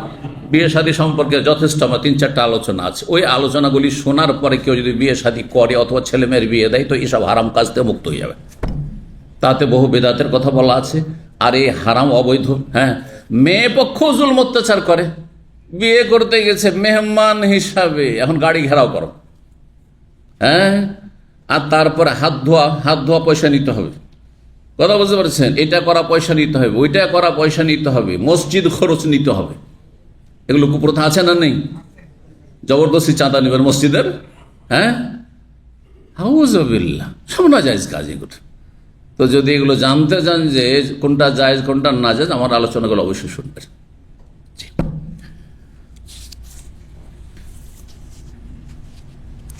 তো বলছেন যে তাকে বসালাম কি সহ, উট সহই, মানে উটকে বসালাম, তাকে সহ মানে সে পিঠের উপরে মহিলা বসেই আছে। ফাবতাগাইনা ফি রাহলিহা, তার পালকিতে বা তার যে হাওদা তাতে আমি তলাশ করলাম। ফামাওয়াজাদনা শাইআন, কিন্তু চিঠি পেলাম না। তার গায়ে হাত না দিয়ে, হ্যাঁ, উটের পিঠে যা কিছু আছে মাল সামানের ভিতরে পাওয়া গেল না। কালা সাহেবায়া, তখন আলী বলছেন আমার দুই সঙ্গী জুবাইর বিন আওয়াম আর আবু মারসাদ বললেন মা নারা কিতাবা, আমরা তলাশ তো করলাম। আলী, যে আলীর নেতৃত্ব যেহেতু, আলীকে বলছেন আমরা তলাশ তো করলাম কিন্তু কোনো চিঠি পাচ্ছি না।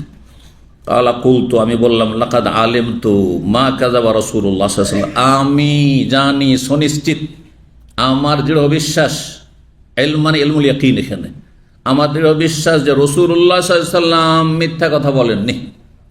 যাও, একজন মহিলা অমুক জায়গায় আছে, তার কাছে চিঠি আছে, নিয়ে আসো চিঠিটি। ওয়াল্লাযী ইউহলাফু বিহি, সে আল্লাহর কসম করে বলছি, যার কসম করা হচ্ছে শরীয়ত সম্মত, আল্লাহ ছাড়া অন্যের কসম করা শরীয়ত সম্মত না। ইউহলাফু বিহি, সেই জাতের, সেই সত্তার কসম করছি যার শপথ করা হয়ে থাকে। মহিলাকে সম্বোধন করে বলছেন আলী রাদিয়াল্লাহু তাআলা, তুখরিজান্নাল কিতাবা, অবশ্যই অবশ্যই তুমি চিঠিটি বের করে দাও। কোথায় আছে? আউলা ওজার রেদান্নাকে, আর না হলে তোমাকে বিবস্ত্র করে আমরা তল্লাশি চালাবো। হ্যাঁ, তোমাকে বিবস্ত্র করতে বাধ্য করিও না, আমাদেরকে তল্লাশি করতেই হবে, কারণ রাসূলুল্লাহ সাল্লাল্লাহু আলাইহি ওয়াসাল্লাম বলেছে তোমার কাছে চিঠি আছে। কালা বনকাল ফালাম্বারা আতিল জিদ্দা, যখন মহিলা দেখলো যে এরা তো অনড়, জিদ মানে সত্যি সত্যি করে ফেলবে, জিদ্দুন হাজলনের বিপরীত। এই জন্য তালাক সম্পর্কে একটি হাদিস রয়েছে, সালাসুন জিদ্দুহুন্না জিদ্দুন ও হাজলুহুন্না জিদ্দুন। শুনেছেন এই হাদিস? 3টি এমন বিষয় রয়েছে যে আপনি সত্যি বলেন তবু সত্যি হয়ে যাবে, আর যদি হাসি রসিকতা করে বলেন আপনি, হ্যাঁ, তবু কি হয়ে যাবে? জিদ্দুন, সত্যি বাস্তবায়ন হয়ে যাবে। কি? আর নিকাহ ও তালাক, ও তালাক, আর হ্যাঁ ফেরিয়ে দেওয়া। হাসির দুইজনে হাসি রসিকতা চলছে, করতে করতে যাও তোমার থাকবো না তোমার সাথে, স্ত্রী বলছে, আর আপনিও হাসতে হাসতে বলেন যাও রাখবো না, যাও ছেড়ে দিলাম তোমাকে। তারপরে যদি কেউ বলে শেষ, বলছে সে হাসি মজাক করছি, হাসি রসিকতা করছি, আবার কিসের? বলছেন না, তালাক হয়ে গেছে। তো কথা বুঝতে পারছেন? হাসি রসিকতার বিয়ে এরকম হয়েছে, ঘটনা ঘটেছে। একটা ছেলে, শুনেছি মদিনা ইউনিভার্সিটির ঘটনা, সত্য তা আল্লাহ জানে, কিন্তু যে কোনো জায়গায় হইতে পারে, আপনাদের মধ্যে হইতে পারে। একজন মুরব্বী বসে আছেন আর ওনার মেয়ে আছে, জানেন, একটা যুবক ছেলে গিয়ে, আঙ্কেল আপনার মেয়ের সাথে আমার বিয়ে দিয়ে দেন। ওর যাও, দিয়ে দিলাম। হ্যাঁ, ইয়েও ভেবেছে হাসি রসিকতা করছি একটু আঙ্কেলের সাথে, ও বলছে যে ভাতিজার সাথে আমি হাসি রসিকতা করলাম, বিয়ে শেষ হয়ে গেছে। হ্যাঁ, ওলি লাগে বিয়ের জন্য, বিয়ে হয়ে গেছে। অনুমতি নেওয়া তার দায়িত্ব, অনুমতি কেমন করে নেবেন না নিয়েছেন তার ব্যাপার। সে জানে যে মেয়ে আমার বিরোধিতা করবেন না। অধিকাংশ আমাদের সমাজে কি হয়, বাবার যদি জানা থাকে যে আমার মেয়ে যেটা বলবো সেটাই, তাই না? বিয়ে হয়ে গেছে, শেষ। এখন তাহলে কি করতে হবে? যদি না উঠিয়ে দেন মেয়ে, তাহলে তালাক করিতে হয়। বলছেন আমি তালাক দেবো না, আমার মহা মুশকিল। বুঝতে পারছেন? এই যেন কখন হাসি রসিকতা করবেন এইসব দিয়ে। আর রাজা তার ফিরিয়ে নাও এরকম, হ্যাঁ হাসি রসিকতা না, ফিরিয়ে নিলাম। আর তারপরে আপনি কি ফিরিয়ে নিলেন? বলছেন না না না না, ওখানে এমনি বলছিলাম যে আমি ফিরাবো না, স্ত্রীকে তালাক দিয়েছি চলবে না, ফেরানো হয়ে গেছে। জি। তো জিদ্দুল শব্দটি বললাম, হ্যাঁ ফালাম্মা রাতিল জিদ্দা, যখন মহিলা দেখলো যে এরা তো একবারে সত্যি, হ্যাঁ চিঠি বের করেই ছাড়বে, অনড়, এজন্য অনড়ের অর্থ করলাম। হ্যাঁ রাতিল জিদ্দা মিন্নি, আলী বলছেন আমার পক্ষ থেকে যখন সেই মহিলা অনুভব করলো যে আমি চিঠি বের করেই ছাড়বো, আহওয়াত বিয়াদিহা ইলা হুজজাতিহা, তখন তার হাতটি বাড়ালো তার কোমরের দিকে, হাত সম্প্রসারিত করলো তার কোমরের দিকে। ওয়াহিয়া মুহতাজিজাতুন বিকাসাইন, আর কোমরে তার একটি চাদর বাঁধা ছিল, সেই চাদর পেঁচানো যে ছিল, চাদর পেঁচিয়ে বাঁধা ছিল কোমরে, যেমন গামছা আমরা কোমরে বাঁধি। দেখেছেন কৃষি কাজ যারা দেশে করে গ্রামে গঞ্জে, লুঙ্গি যে সময় ফসকে যেতে পারে যে কোনো সময়, তাই না, ঢিল হয়ে যেতে পারে, কেউ টান দিলে, যেমন লুঙ্গিটাকে মজবুত করার জন্য কি করে, একটা গামছা বাঁধে, লুঙ্গির উপরে একটা গামছা বাঁধে। তো ওর ভিতরে যে গামছা পেঁচানো বা চাদর পেঁচানো আছে কোমরে মহিলার, ওর ভিতরে চিঠি ঢুকা আছে। কে ভাবতে পারে যে মহিলা গোয়েন্দাগিরি করছে, নিয়ে যাচ্ছে চিঠি মক্কায়। ফাখরাজাতুল কিতাব, সে মহিলা সে চিঠিটি বের করে দিল। কাল ফান্তালাকনা বিহি ইলা রাসূলিল্লাহ সাল্লাল্লাহু আলাইহি রাসূলুল্লাহ সাল্লাল্লাহু আলাইহি ওয়াসাল্লামের কাছে সে চিঠিটি নিয়ে গেলাম। জি, মুশরিক মহিলাকে ইচ্ছা করলে নিয়ে যেতে পারত, কিন্তু নবী সাল্লাল্লাহু আলাইহি ওয়াসাল্লামের হুকুম ছিল না, সেই জন্য তাকে নিয়ে যাওয়া হয়নি। জি, এই জন্য আইন যতটা বলে, নবী সাল্লাল্লাহু আলাইহি ওয়াসাল্লামের হুকুম মানে আইন, তাই না? আইনের অতিরিক্ত কোনো কিছু করা জনগণের জন্য জায়েজ নয়। এটি একটি কায়দা শুনে রাখেন এই মাসলা থেকে বা এই হাদিস থেকে। আমাদের দেশে অধিকাংশ ক্ষেত্রে আইন লঙ্ঘন করে জনগণ। পকেটমার ধরা পড়েছে গণধোলায়, ছেলে ধরা পড়েছে, আজকাল ছেলে ধরার কথা খুব শোনা যাচ্ছে সোশ্যাল মিডিয়া, তাই না? ছেলে ধরা বুঝলেন তো, ছেলেকে বাচ্চা উঠিয়ে নিয়ে চলে যাচ্ছে, তো গণধোলে তো মেরেই ফেলে দিল, এই অধিকার আছে। চোর আপনার বাড়িতে চুরি করেছে, চুরি করা অবস্থায় আপনি নিজেকে রক্ষা করার জন্য, ধন সম্পদ রক্ষা করার জন্য মারছেন, মারা গেছে, সেটা ভিন্ন বিষয়। কিন্তু আপনি চোরকে ধরে ফেলেছেন আর তারপরে মারতে শুরু করলেন, মারতে মারতে মেরেই ফেলে দিলেন, জায়েজ? আর এই চোর যতই বড় চোর হোক, ওর একটা হাত হালাল হয়েছে, গোটা জীবনটা হালাল হয়নি তার। কথা বলছেন, সরকারের জন্য হালাল নাই যে চোরকে মৃত্যুদণ্ড দেবে, তা আপনার জন্য আমার জন্য কি করে হালাল হইতে পারে? এবার বুঝতে পেরেছেন? জি। তো নবী সাল বলছেন যাও তার কাছ থেকে চিঠিটা নিয়ে এসো, চিঠি নেব। নবী সাল্লাল্লাহু আলাইহি সাল্লামের কাছে নিয়ে গেলাম। ফাকালা, চিঠি খুললেন, দেখলেন যে তো চিঠি হাতে বিনাবি বালতা, বিশিষ্ট সাহাবী, বদরে যুদ্ধ করেছেন, আর বদরের যোদ্ধা যারা মুজাহিদ, তাদেরকে আল্লাহ জান্নাতের সুসংবাদ অলরেডি দিয়ে ফেলেছে, তো জান্নাতি সাহাবী।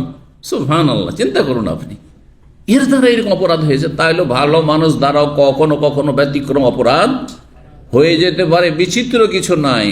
কিন্তু অপরাধ হয়ে গেলে সমাধান কি? তওবা, সংশোধন। তওবা করলে আল্লাহ সব গুনাহ মাফ করতে পারেন। আল্লাহ কাফেরকে মাফ করে দিচ্ছেন, আর একজন মুসলিম যদি কাফেরদের স্বার্থে কিছু করে থাকে আর ইসলামের ক্ষতি করে থাকে, আল্লাহ মাফ করবেন না?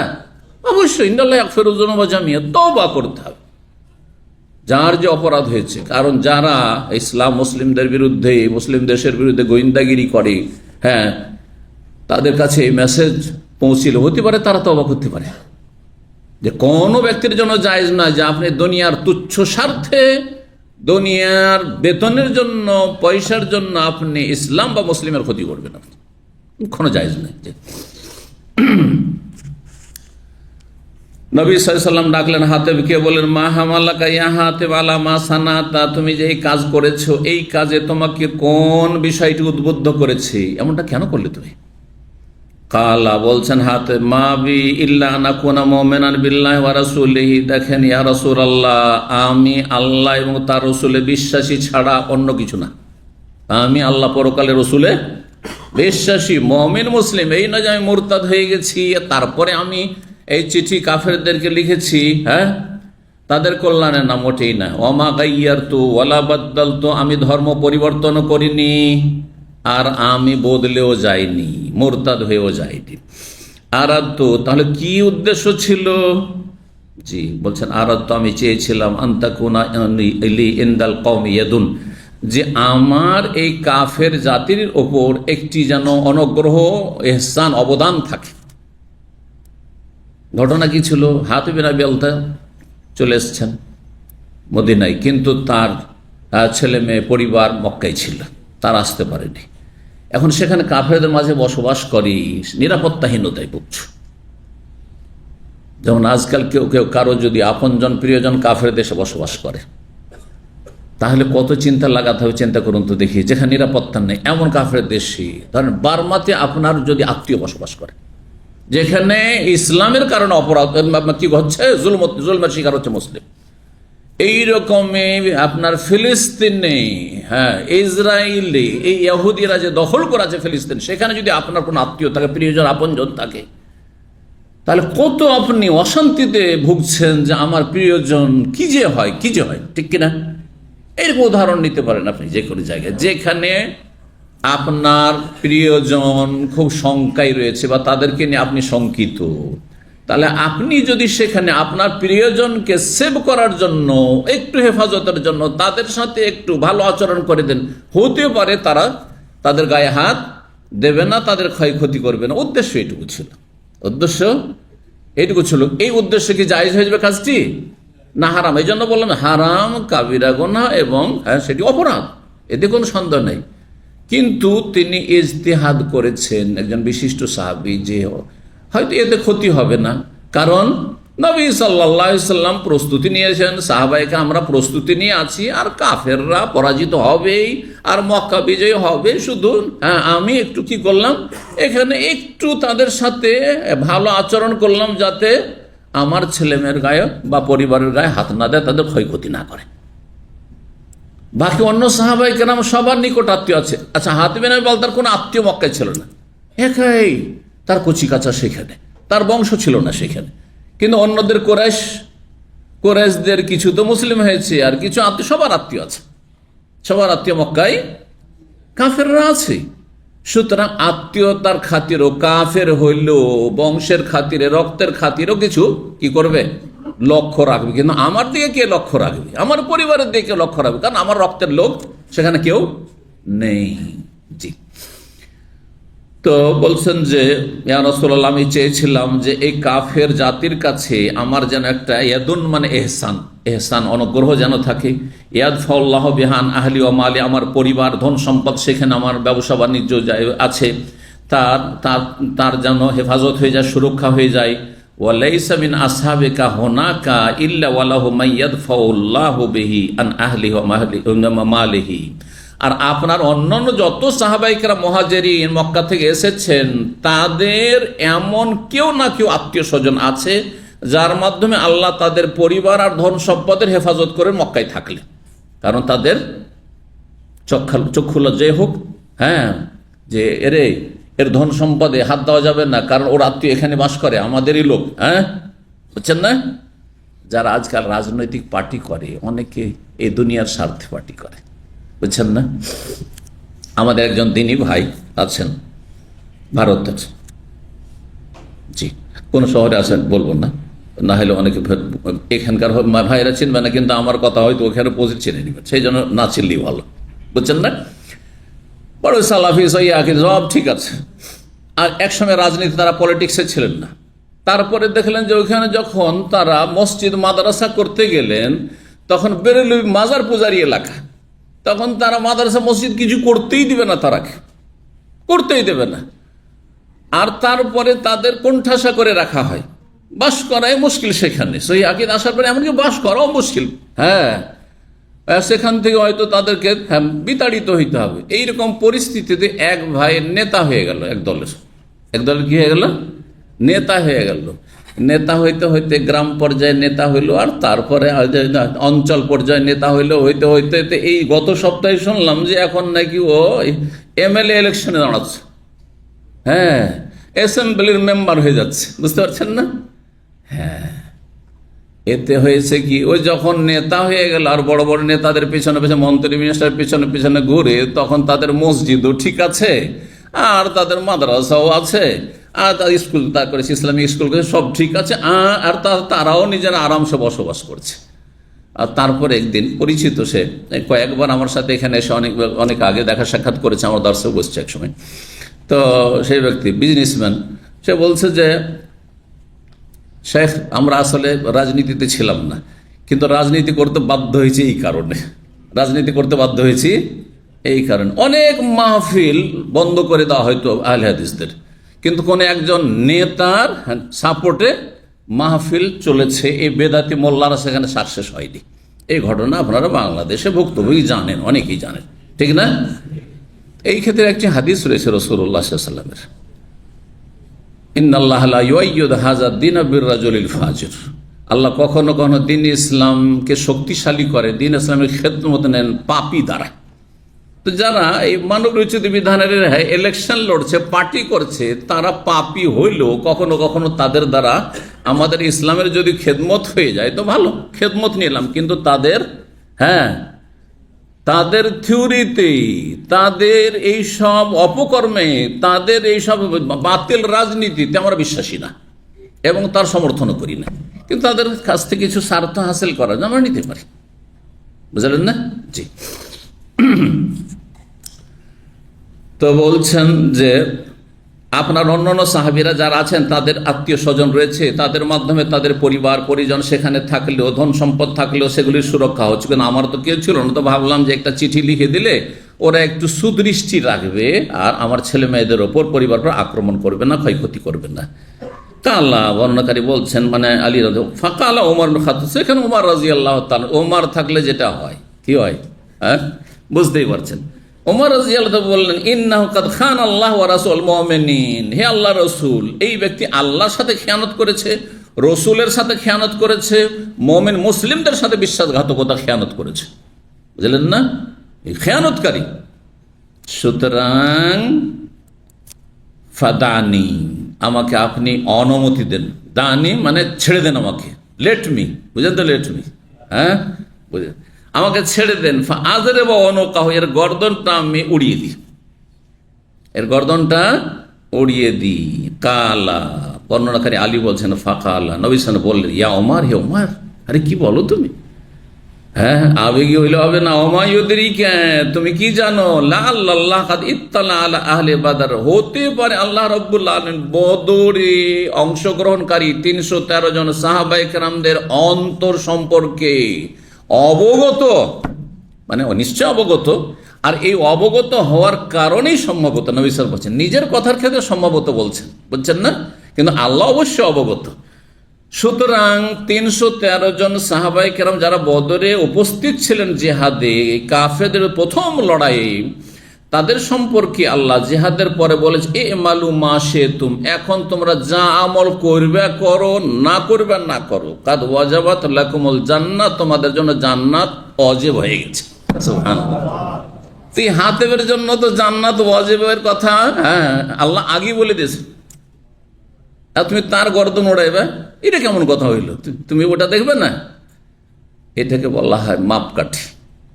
আপনার দাঁড়ি পাল্লার মাপকাঠি, মানদণ্ড যেন ঠিক না থাকে। একটা ভুলের কারণে জীবনে সবকিছুকে একবারে নস্বাত করে দেয় এমনটা না। এখন কোন আলেমের একটা দুটা ভুল আছে, অথবা তার চারিত্রিক কোনো দোষ আছে, অথবা তার আচার আচরণ, যে কোনো জিনিস খারাপ হইতে পারে, মানুষের ত্রুটি থাকতে পারে, কিন্তু তার দ্বারা অনেক খেদমত হয়েছে, সবকে আপনি একবারে না করে দিবেন, নষ্ট করে দিবেন, অথবা তার থেকে সতর্ক করবেন, এটা মোটেই জায়েজ না। যদি তার আকীদা মানহাজ হেমত আদর্শ ঠিক থাকে, তাহলে বুঝতে পারছেন না, এটাই আচরণ হওয়া উচিত। মানুষ ফেরেশতা নয়, ভুল হতে পারে, কিন্তু ভুল কতটুকু এটা দেখতে হবে। যে যতটা ভুল, ততটা ভুল থেকে সতর্ক সাবধান করে দিতে হবে, আর বাকি তার মধ্যে কল্যাণী যদি বেশি থাকে, তাহলে তার থেকে মানুষকে দূরে সরানো, সেটা জ্ঞানীর পরিচয় নয়, সেটা ইসলামের উপকার করা নয়, ক্ষতি করবে তার। জান্নাত তোমাদের জন্য ওয়াজিব হয়ে গেছে, কথা আল্লাহ বলেছেন। কালা, আলী বলছেন, ফাতামাত আইনা ওমর, ওমর রাদিয়াল্লাহু তাআলা আনহুর দুই চক্ষু দিয়ে অশ্রু প্রবাহিত শুরু, কাঁদতে শুরু করলেন এই কথা শুনে। সুবহানাল্লাহ, আমি জান্নাতি সাহাবী সম্পর্কে এই ধরনের কথা বলে ফেলেছি। তিনি কেঁদে ফেলেছেন। যে যত বেশি রাগী হয়, আবেগী হয়, তার মায়া মমতাও বেশি হয়। জানেন না? জানেন না? হ্যাঁ, মহিলারা কান্না করে কেন? স্বামী স্ত্রী যারা ঝগড়া করেন তারা তো জানেন যে আপনি জীবনও কান্না করেন না, অনেক ঝগড়া করেছেন আর অনেক গাল খেয়েছেন হয়তো স্ত্রী, তাই না? কিন্তু জীবনও কান্না করেন না, কিন্তু আপনার স্ত্রী একটু কাঁদতে শুরু করে। হ্যাঁ, আবেগও বেশি আর মায়াও বেশি। যার যত বেশি আবেগ তার মায়া মমতা ভালোবাসাও বেশি থাকে। জি, সবগুলিকে কন্ট্রোলে রাখতে হবে। ওয়াকাল, আর তারপর ওমাল বলে, আল্লাহ ওয়া রাসূলুহু আলাম, আল্লাহ এবং তার রাসূল সাল্লাল্লাহু আলাইহি ওয়াসাল্লাম বেশি জানেন, আমি জানি না, সেই জন্য এরকম কথা আমি বলে ফেলেছি। জি, এই ছিল হাদিস। তো হাদিস দ্বারা মাসলা যেটা অধ্যায়ের প্রমাণিত হলো সেটা চিঠি। চিঠি হাতে লিখছেন, এই চিঠি দেখার অধিকার, হ্যাঁ অধিকার আছে, যদি তাতে কি থাকে, আশঙ্কাজনক কিছু থাকে যে না এটাতে আমাদের ক্ষতি করতে পারে, কোনো ব্যক্তির, পরিবারের, সমাজের, দেশের, বুঝছেন না? জি, ইসলামের। আর ইসলামের স্বার্থ, মুসলিম বিশ্বের স্বার্থ, এটা সব কিছুর আগে থাকতে হবে। আমার আপনার স্বার্থে, ব্যক্তি স্বার্থের আগে, পরিবার স্বার্থের আগে ইসলামের স্বার্থ সবচেয়ে বড় করে দেখতে হবে। জি, এটি হচ্ছে মাসলেহা আম্মা। 24 নম্বর অধ্যায়, বাবুন, এই অধ্যায় হচ্ছে কাইফা ইউক্তাবুল কিতাব ইলা আহলিল কিতাব। যখন আপনি আহলে কিতাব, যারা গ্রন্থধারী, ইহুদি, খ্রিস্টান, কাফের, অমুসলিম, তাদেরকে চিঠি লিখবেন, তখন কি পদ্ধতিতে লিখবেন? হ্যাঁ, তাদেরকে কিভাবে লিখবেন? সালাম দিতে পারবেন না? পারবেন না। সালাম দিলে আসসালামু আলাইকুম বলবেন না আসসালামু আলা মান ইত্তাবা আল হুদা বলবেন? বোঝা গেছে না? ঠিক। 6260 নম্বর হাদিস। হাদিস বর্ণনা করছেন আব্দুল্লাহ বিন আব্বাস রাদিয়াল্লাহু তাআলা, তিনি বলেন, আন্না আবু সুফিয়ান বিন হারবিন আখবারাহু, আবু সুফিয়ান বিন হারব বিন উমাইয়া, আবু সুফিয়ান প্রখ্যাত সাহাবী, কিন্তু খুব বিলম্বে ইসলাম কবুল করেছিলেন। কারণ কট্টর নিজের ধর্মের ওপর, শিরক কুফরি ধর্মের ওপর, যে মক্কার কাফের মুশরিকদের প্রতিমা পূজার ধর্ম ছিল, সেই ধর্মের ওপর তিনি গোঁড়া ছিলেন। মানুষের বয়স বেশি হলে একটু কম বুঝে আর একটু বেশিই গোঁড়া হয়, বুঝছেন না? যুবকরা যত তাড়াতাড়ি, যুবকদের মধ্যে আবেগও থাকে, তো তাড়াতাড়ি তাদের মধ্যে কল্যাণও আছে। আর বয়স বেশি হয়ে গেলে হাড়, গোস্ত এগুলো পেকে গেলে সহজে হেদায়েত হতে চায় না, সহজে হেদায়েত হতে চায় না। আর যদি হেদায়েত হয়ে যায় তো তার সৌভাগ্য। এমন কিছু ব্যতিক্রম আছে। আমাদের এক ভাই এখানে ইউপিএম, যে পেট্রোলিয়াম ইউনিভার্সিটি, সেখানে একজন রিসার্চ স্কলার ছিলেন, আর আমার দার্সে নিয়মিত আসতেন। ওনার দাদা কুমিল্লা বাড়ি ছিল, তো ওনার দাদা বলছে প্রায় 100 বছর, কাছে 95 বছর বয়স। সেই সময় সালাফি দাওয়াত তার কাছে পৌঁছিল। বলছে, আমি আপনার লেকচারগুলো শোনার জন্য দাদাকে খুব উৎসাহিত করলাম, আর শোনার পরে সে হেদায়েত হয়েছে, আলহামদুলিল্লাহ হেদায়েত হয়েছে। আর সে মাঝে মাঝেই অঝরে কান্না করতো যে এই দাওয়াতটা যদি আমি যৌবন কালে পেতাম তো কতই না ভালো হইতো, আমি জানতেই পারিনি, কত বেদাতে থেকেছি, বেদাতি নামাজ পড়েছি। ব্যতিক্রম, কিন্তু অধিকাংশ বুড়োরা সহজে হেদায়েত হতে চায় না, ওরা গোড়ামি থাকে।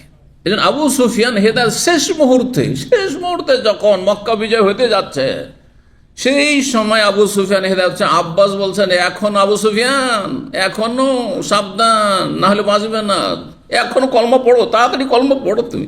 তখন কলমা পড়েছে, জি, রাদিয়াল্লাহু আনহু। কিন্তু পরে ইসলাম সুন্দর হয়ে গেছে তার, অর্থাৎ সত্যিকারের খাঁটি মুসলিম হয়েছেন রাদিয়াল্লাহু আনহু।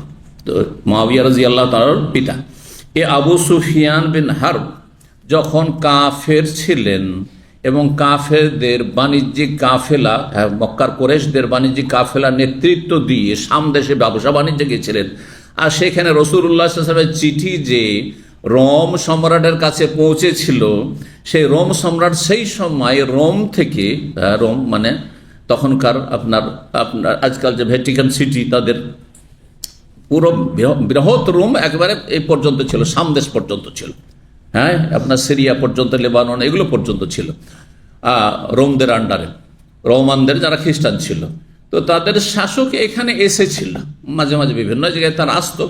তো এই দেমাশকে এসেছিল, আর এই এলাকায় আবু সুফিয়ান নেতৃত্বে ব্যবসায় তারা গিয়েছে। চিঠি পৌঁছেছে, তখন তিনি ছিলেন এই শাম দেশে। তখন জিজ্ঞেস করলেন যে এখানে কোনো ব্যবসা বাণিজ্য করতে আসা লোক কি মক্কার কেউ আছে যে মুহাম্মদ সাল্লাল্লাহু আলাইহি ওয়াসাল্লামের আত্মীয় অথবা তার বংশের বা তার শহরের? তখন বলা হলো একদল আরব বণিকেরা আছে যারা ব্যবসা বাণিজ্য করতে এসেছে, এখানে আছে, নিয়ে আসো তাদেরকে, তাদের যে প্রধান নেতা তাকে নিয়ে আসো। তখন আবু সুফিয়ানকে নিয়ে এসে দরবারে হাজির করা, রাজ দরবারে হাজির করা হইল। আর তারপর তার কাছ থেকে মেলা জিজ্ঞাসা, কেতাবলি মানে কিন্তু এটা বিস্তারিত গিয়েছে, হাদিসটি গিয়েছে, সংক্ষেপে এখানে রয়েছে। জিজ্ঞাসা করলো এই রাজা, আর জিজ্ঞাসা করার পরে সত্যতা যাচাই করে দেখলো যে না, সত্যি ইনি নবী, আর ইসলাম গ্রহণ করতে চাইলেন। কিন্তু দেখলেন যে হইচই শুরু হয়ে গেল রাজত্ব রক্ষার স্বার্থে। তিনি তখন বললেন না না না না, তোমাদের পরীক্ষা করছিলাম, আসলে আমি ধর্ম পরিবর্তন করব না, দেখছিলাম তোমাদের ট্রাই করে যে তোমরা কি হুট করে ধর্ম পরিবর্তন করছো নাকি। আর কাফের হয়ে দুনিয়ার স্বার্থে হতভাগা কাফের হয়ে দুনিয়া থেকে চলে গেলাম, জাহান্নামী হয়ে গেল। বুঝতে পারছেন না? কে? এই হেরাকল, তখন রোম সম্রাট যে ছিল। তো এই রোম সম্রাট ডেকে পাঠালো কাকে? বলছে আরসালা হেরাকল আরসালা ইলাইহি, ডেকে পাঠালো আবু সুফিয়ানকে ফি নাফারিম মিন কুরাইশ, কুরাইশদের এক দলের সাথে, যে তুমি একা না, আরো কয়েকজনকে নিয়ে আসো। কারণ একা কেউ মিথ্যা কথা বলে দিতে পারে, বুঝছেন না? একা নয় ছয় করতে পারে, কিন্তু 10 জনের সামনে বলতে বহুবার চিন্তা করতে হবে। কারণ কাফেরদের মাঝেও কিছু ন্যায় নীতি সম্পন্ন লোক আছে, আছে না? নেই? তার বললো যে এই লোক তো মিথ্যা কথা বলে এসছে ওইখানে। আর বিশেষ করে আরবদের মধ্যে যতই অপরাধ থাকে না কেন, মিথ্যা কথা বলা বড়ই দূষণীয় ছিল। আরব কাফেররা 1400 বছর আগে কাফের মুশরিক বহু পাপে জড়িয়েছিল, কিন্তু মিথ্যা কথা বলা বড়ই দোষণীয় ছিল, আইবের কথা ছিল। তো এই জন্য আবু সুফিয়ানের পেছনে দাঁড় করে দেওয়া হয়েছে কয়েকজনকে। আবু সুফিয়ান পারছেও না মিথ্যা কথা বলতে, এখন সত্য কথা মুহাম্মদ সাল্লাল্লাহু আলাইহি ওয়াসাল্লাম সম্পর্কে বিবৃতি দিতেই হচ্ছে। তো বলছেন ওয়াকানু তুজ্জারান বিশাম, এরা শাম দেশে ব্যবসা বাণিজ্যে গিয়েছিলেন। ফাআতাউহু, তারা সবাই আসলো কার কাছে? সেই রোম সম্রাটের কাছে। ফাজাকার আল হাদিস, তারপর হাদিসটি বিস্তারিত উল্লেখ করেছেন, এখানে সংক্ষেপ করে দেওয়া হয়েছে। কাল সুম্মা দাবি কেতাবে রাসূলুল্লাহ, তারপরে সেই রোম সম্রাট হেরাক রাসূলুল্লাহ সাল্লাল্লাহু আলাইহি ওয়াসাল্লামের চিঠিটি নিয়ে ডাকলো যে নিয়ে আসো, এবং যে দোভাষী ছিল তাকে বলা হলো পড়ো এবং তার ব্যাখ্যা করো। ফাকরিয়া, আর সেই চিঠিটি পাঠ করা হলো। ফাইজা ফিহি, চিঠির শুরুতে লেখা ছিল বিসমিল্লাহ হির রহমানির রহিম। তাহলে অমুসলিমকে চিঠি লিখলেও বিসমিল্লাহ দিয়ে শুরু করবেন। সুলাইমান আলাইহিস সালাম বিলকিসকে যখন চিঠি লিখেছেন, তখন বিলকিস মুসলিম ছিল না কাফের? কাফের। সূরা নামলে রয়েছে ইন্নাহু মিন সুলাইমান ওয়া ইন্নাহু বিসমিল্লাহির রহমানির রহিম আল্লাহ তাআলু আলাইয়া ওয়া আতুনি মুসলিমিন। অহংকার দেখায়ও না, মুসলিম হয়ে চলে আসো, এতে কল্যাণ রয়েছে। এই চিঠির বিষয়বস্তু ছিল, কিন্তু শুরু হয়েছে কি দিয়ে? ইন্নাহু মিন সুলাইমান না, কি কার পক্ষ থেকে? আর প্রাপককে, জি, প্রেরক আর প্রাপক। চিঠির ভাষায় ছোটকালে আমরা চিঠির বই চিঠি লেখার বই পাওয়া যেত। তখন আব্বা রাহিমাহুল্লাহ তাআলা, আমার বাড়িতে একটা বাংলায় চিঠি লেখার বই ছিল, মানে বিভিন্ন স্তরের লোকের চিঠি লেখা, তারপর অ্যাপ্লিকেশন লেখা বাংলায়, বিভিন্ন দফতরে, বিভিন্ন অফিসে। তো ছোটকালে আব্বা রাহিমাহুল্লাহর বড় এহসান রয়েছে বাংলা শেখানোর ক্ষেত্রে, তারপরে আপনার ইংরেজি শেখানোর ক্ষেত্রে, অঙ্ক শেখানোর ক্ষেত্রে, এমনকি আরবি কায়দা বাগদাদির আর আম্মা পড়ার কোরআনের প্রথম ওস্তাদি হচ্ছেন আমার আব্বা রাহিমাহুল্লাহ। তার কাছে যতক্ষণ বাড়িতে থাকতাম পড়তে থাকতাম, আর বাকি সময়টা মক্তবে একবার যেতাম মাগরেব থেকে এশা, আর সকালবেলা সকাল ফজর পর থেকে সূর্য ওঠা থেকে শুরু করে সকাল 9টা পর্যন্ত মাদ্রাসায় পড়তাম। এটা হচ্ছে আমার বাল্যজনের লেখাপড়া। তো তিনি বেশ কিছু আমাকে জিনিস শিখতে বলতেন, যেটা সাধারণত ছেলেরা শেখে না। তার একটি হচ্ছে এই চিঠি লেখা শিখো, চিঠি লেখা পদ্ধতি শিখো, আর দেখাও চিঠি লিখে। তো নকল করতাম তখন, আব্বাকে কেমন করে চিঠি লিখতে হয়, বড় ভাইকে ছোট ভাইকে কেমন করে লিখতে হয়, কি ভাষা দিয়ে সম্বোধন করতে হয়, বন্ধুকে কেমন করে লিখতে হয়, স্ত্রীকে লিখতে হয়, স্বামীকে কেমন করে লিখতে হয়, এটা শিখতাম। আর এক জিনিস শেখার জন্য আমাকে খুব উৎসাহিত করতেন, সেটা ছিল আমার বাড়িতে ছিল বিশাল একটা ম্যাপের পুস্তক। এই নয় যে শুধু একটা ওয়াল ম্যাপের পুস্তক, যাতে সারা দুনিয়ার ম্যাপ ছিল। হ্যাঁ, এক এক দেশের আলাদা আলাদা, আবার পৃথিবীর ম্যাপ একসাথে। পৃথিবীর ম্যাপে ওতে দেখলেন পৃথিবীর কোন দেশ কোনখানে আছে, আমেরিকা কোন দিকে আছে, কানাডা কোন দিকে আছে, তো আবার ইউরোপটা কোন দিকে আছে, আফ্রিকা কোন দিকে আছে, আবার অস্ট্রেলিয়া নিউজিল্যান্ড কোন দিকে আছে, ফিলিপাইন কোন দিকে আছে, বাংলাদেশ ভারত কোনখানে আছে, আবার রুশ, হ্যাঁ, বা সোভিয়েত ইউনিয়ন তখনকার যুগে কোথায় আছে। এটা এক দেখলাম, গোটা পৃথিবীটা যখন দেখলাম, পৃথিবীর ম্যাপ দেখলাম, তার এক একটা দেশ দেখতে শুরু করলাম, যে ঠিক আছে আমেরিকা, তো আমেরিকার রাজধানী কোথায় আছে, তো আপনার অস্ট্রেলিয়াতে আছে, তো কোথায় রাজধানী, তার বাংলাদেশ, বিশেষ করে প্রতিবেশী আশেপাশের দেশগুলি, ছোট তখন 10 বছর 12 বছর 13 বছর বয়সে কিন্তু আমি এগুলো করেছি। তো সুবহানাল্লাহ, দেখতে লাগলাম। আর এগুলো দেখতে মজা লাগে, কিন্তু দেখতে মজা লাগে। আজকাল তো হ্যাঁ গুগলে পাচ্ছেন মেলা কিছু, তারপর আপনারা বলতে পারবেন যে কোন দেশ, কোন ডিস্ট্রিক্ট, কোন এলাকায় আছে। কিন্তু তখনকার যুগে 13, 14, 15 বছর বয়সে আমি জানতাম যে কুষ্টিয়া কোন দিকে, চিটাগাং কোন দিকে, কুমিল্লা কোন দিকে, আর আপনার দিনাজপুর কোন দিকে, বুঝতে, বরিশাল কোন দিকে, বুঝতে, ঢাকা কোন দিকে, কলকাতা কোন দিকে, আর শিলিগুড়ি কোন দিকে, আসাম গুয়াহাটি কোন দিকে, আর ত্রিপুরা কোন দিকে। তখন কারো জানতে যে ত্রিপুরা একেবারে বাংলাদেশের পূর্ব দিকে, আর আপনার গুয়াহাটি হচ্ছে সিলেটের পাশাপাশি উত্তর দিকে, কথা বলছে মেঘালয় অমুক এলাকা ওই দিকে। এই জন্য অনেকে আমাকে আজকাল দাওয়াতের ময়দানে আসার পরে, এই যে 30 বছর মোটামুটি, তখন জিজ্ঞাসা করে আপনি এত কেমন করে জানেন বাংলাদেশ সম্পর্কে। আমি কোনোদিন এটা বলিনি, আজ বললাম যে আমি 13-14 বছর বয়সে এত ম্যাপ পড়েছি। যখনই ছুটিতে আসতাম বসে থাকতে দিতেন না আমার আব্বা। জীবনে খেলা বলে কোনো কিছু জানি না। আজকাল তো আমাদের বাচ্চাদেরকে একটু খেলারও সময় দিই, যে পড়াশোনা করছে, যাক সূর্য ডুবতে যাচ্ছে, একটু খেলাধুলা করুক। আমার আব্বাদের কোর্স এটা ছিলই না, জানতেন না। জীবনেও সাথী বন্ধু কেউ ছিল না। বন্ধু ছিল শুধু কিতাব, বই, হয় বাংলা, না হয় ইংরেজি, আর না হলে অঙ্ক, আর না হলে আরবি। বুঝতে পারছেন না? তো এইভাবে মানুষ হয়েছি। তো কি বলছিলাম, কি বলতে গিয়ে বললাম, হ্যাঁ বলে যাচ্ছে না। হ্যাঁ, চিঠি লেখা, তখন থেকে চিঠি লেখা শিখেছি। তো চিঠি লেখাতে তখন আমি যখন 12-13 বছর, তখন দেখতাম প্রেরক আর প্রাপকের দুটো শব্দ। হ্যাঁ, প্রাপক কাকে বলে? গোলে মালে শব্দ গোল দিয়ে দিলেন, যাকে গোল দিতে বললাম বলতে হবে। আমি জানি যে কে বলতে হয়তো পারবে না। হ্যাঁ, কথা বোঝা গেছে না? জি। তো প্রেরক আর প্রাপক তখন দেখতাম। তো এইটা কিন্তু সুন্নাত, এটা কি প্রাচীন সুন্নাত, কোরআনী। ইন্নাহু মিন সুলাইমান, সুলাইমানের পক্ষ থেকে প্রেরক হচ্ছেন সুলাইমান আলাইহিস সালাম। আগে কেউ যদি বলে আগে বিসমিল্লাহ, লেগেছেন না, আগে ইন্নাহু মিন সুলাইমান, ইন্নাহু বিসমিল্লাহ, পরে বিসমিল্লাহ বলেছেন, কিন্তু সুতরাং এটা আপত্তিকর নয়। জি। তো এইখানে রয়েছে প্রথম বিসমিল্লাহির রহমানির রহিম, নবী সাল্লাল্লাহু আলাইহি ওয়াসাল্লাম এভাবে শিখেছেন। তারপরে মিম মুহাম্মাদিন আবদুল্লাহ ওয়া রাসূলি, মুহাম্মদ সাল্লাল্লাহু আলাইহি ওয়াসাল্লামের পক্ষ থেকে, যিনি আল্লাহর বান্দা ও রাসূল, প্রেরক হয়ে গেল। আর প্রাপককে এলা হেরাকাল আজিমের রোম, যিনি রোম সম্রাট। দেখেন, কাফের যদি নেতৃস্থানীয় ব্যক্তি হয়, পদস্থ ব্যক্তি হয়, মর্যাদা সম্পন্ন ব্যক্তি হয়, তাকে দুনিয়ার সম্মান দিতে কোনো আপত্তি নেই। দেখেন নবী সাল্লাল্লাহু আলাইহি ওয়াসাল্লাম কি বলছেন, আজিমুর রোম। আজিম মানে কি? মহান। এখন একজন রাজাকে ইসলামের চিঠি দিচ্ছেন, ইসলামের দাওয়াত দিয়ে, বা ভালো কথা লিখছেন, বা কূটনৈতিক সম্পর্ক, আপনাদের যেমন আজকালকার যেমন কূটনৈতিক সম্পর্ক রয়েছে, আর সেখানে যদি মানহানি করেন, তো সম্পর্ক থাকবে না খারাপ হয়ে যাবে? যুদ্ধের পরিস্থিতি তৈরি হয়ে যাবে। এটা হিকমত নয়। নবী সাল্লাল্লাহু আলাইহি ওয়াসাল্লাম আজিমুর রোম, রোম সম্রাট, রোমের মহান ব্যক্তিত্বকে আমি চিঠি লিখছি, কি বলে? সালাম। কিন্তু সালাম সরাসরি না, আসসালামু আলা মান ইত্তাবাল হুদা। সালাম এমন ব্যক্তিদের প্রতি যারা হেদায়েতের অনুসারী হবে। আপনিও যদি হেদায়েতের অনুসারী হয়ে কালিমা পড়ে নেন, তাহলে আপনাকে সালাম, না হইলে সালাম নয়। এর বুঝতে পারছেন না?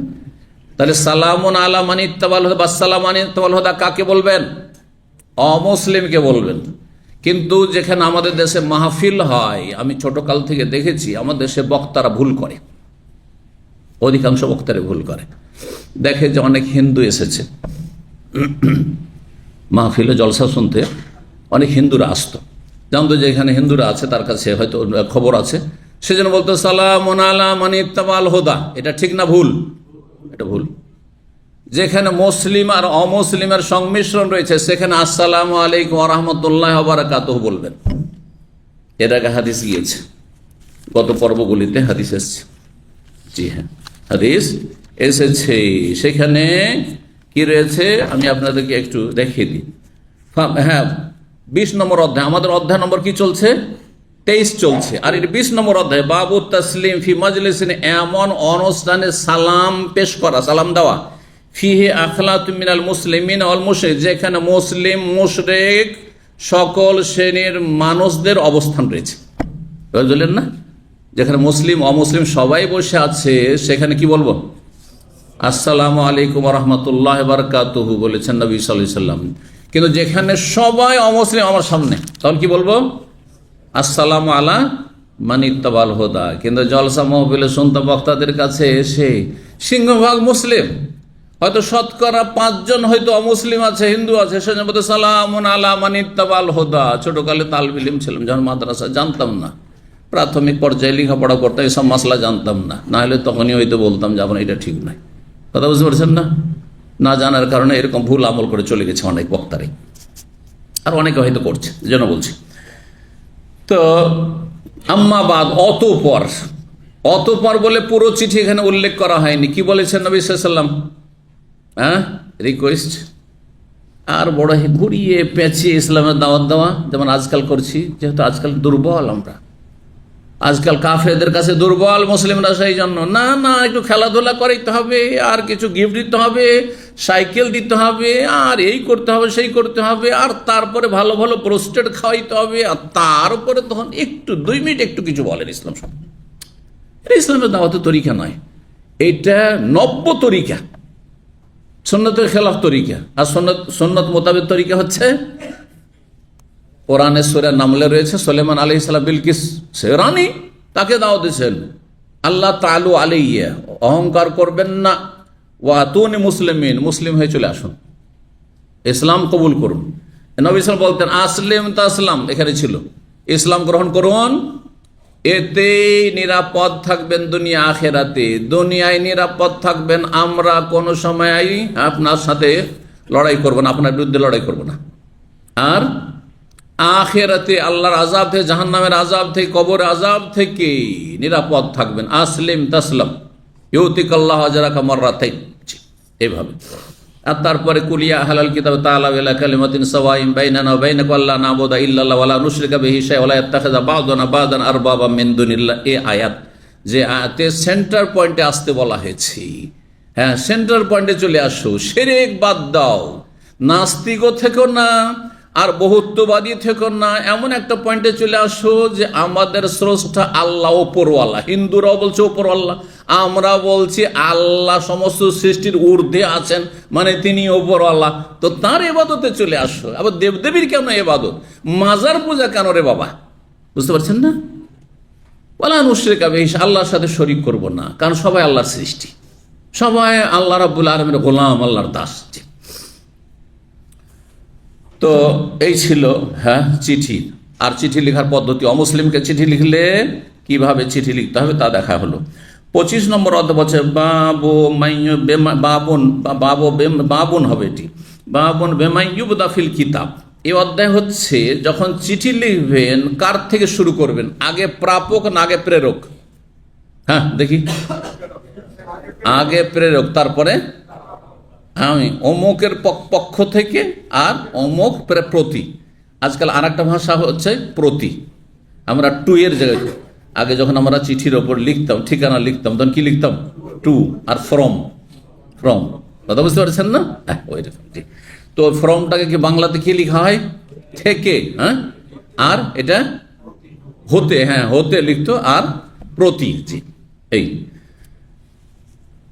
তো বলছে 25 নম্বর অধ্যায় এই হচ্ছে যে কিতাব যা চিঠি শুরু করবেন তো কি দিয়ে শুরু করবেন, আপনি প্রাপক দিয়ে শুরু করবেন না প্রেরক দিয়ে শুরু করবেন। 6261 নম্বর হাদিস আবু রাদিয়াল্লাহু তাআলা রাসূলুল্লাহ সাল্লাল্লাহু আলাইহি সাল্লাম থেকে বর্ণনা করেন আন্নাহু যাকারা রাজুলান বানি ইসরাঈল, রাসূলুল্লাহ সাল্লাল্লাহু আলাইহি ওয়াসাল্লাম একজন বানি ইসরাঈলদের কথা উল্লেখ করলেন। জনৈক বানি ইসরাইল প্রাচীন যুগের ঘটনা উল্লেখ করলেন। আখাযা খাশাবাতান, একটি কাঠ টেনে নিলেন। ফানাকার, আর কাঠটিতে তিনি খোদাই করলেন, কাঠটি খোদাই করে সেখানে কোনো কিছু যেন ভিতরে রাখা যায় এইরকম ব্যবস্থা করলেন কাঠের ভিতরে।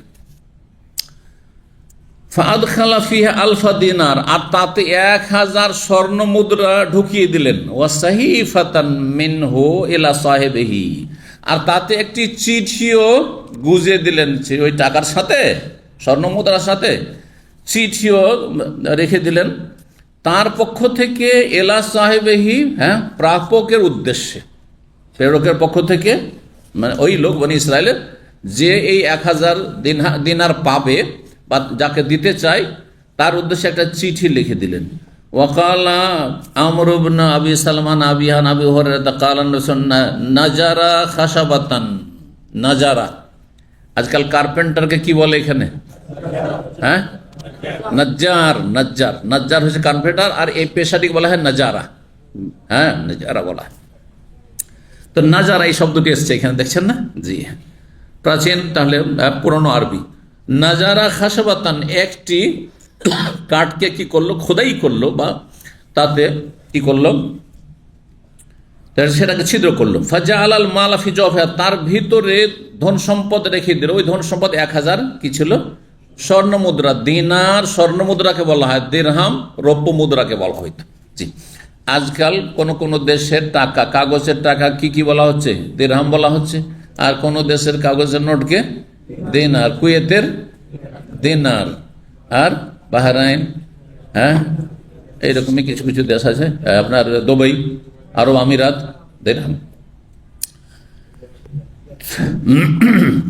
ওয়াকাতাবা ইলাইহি সাহিফাতাম মিন ফুলান ইলা ফুলান, তাতে একটি চিঠি লিখে দিলেন অমুকের পক্ষ থেকে, অমুক হতে ইলা ফুলান, অমুকের উদ্দেশ্যে চিঠি। তো এইভাবে লেখাটা হচ্ছে ভালো, যাতে করে প্রথমখানে বোঝা যায় যে কে চিঠিটা লিখছে আর কাকে উদ্দেশ্য করে লেখা হচ্ছে।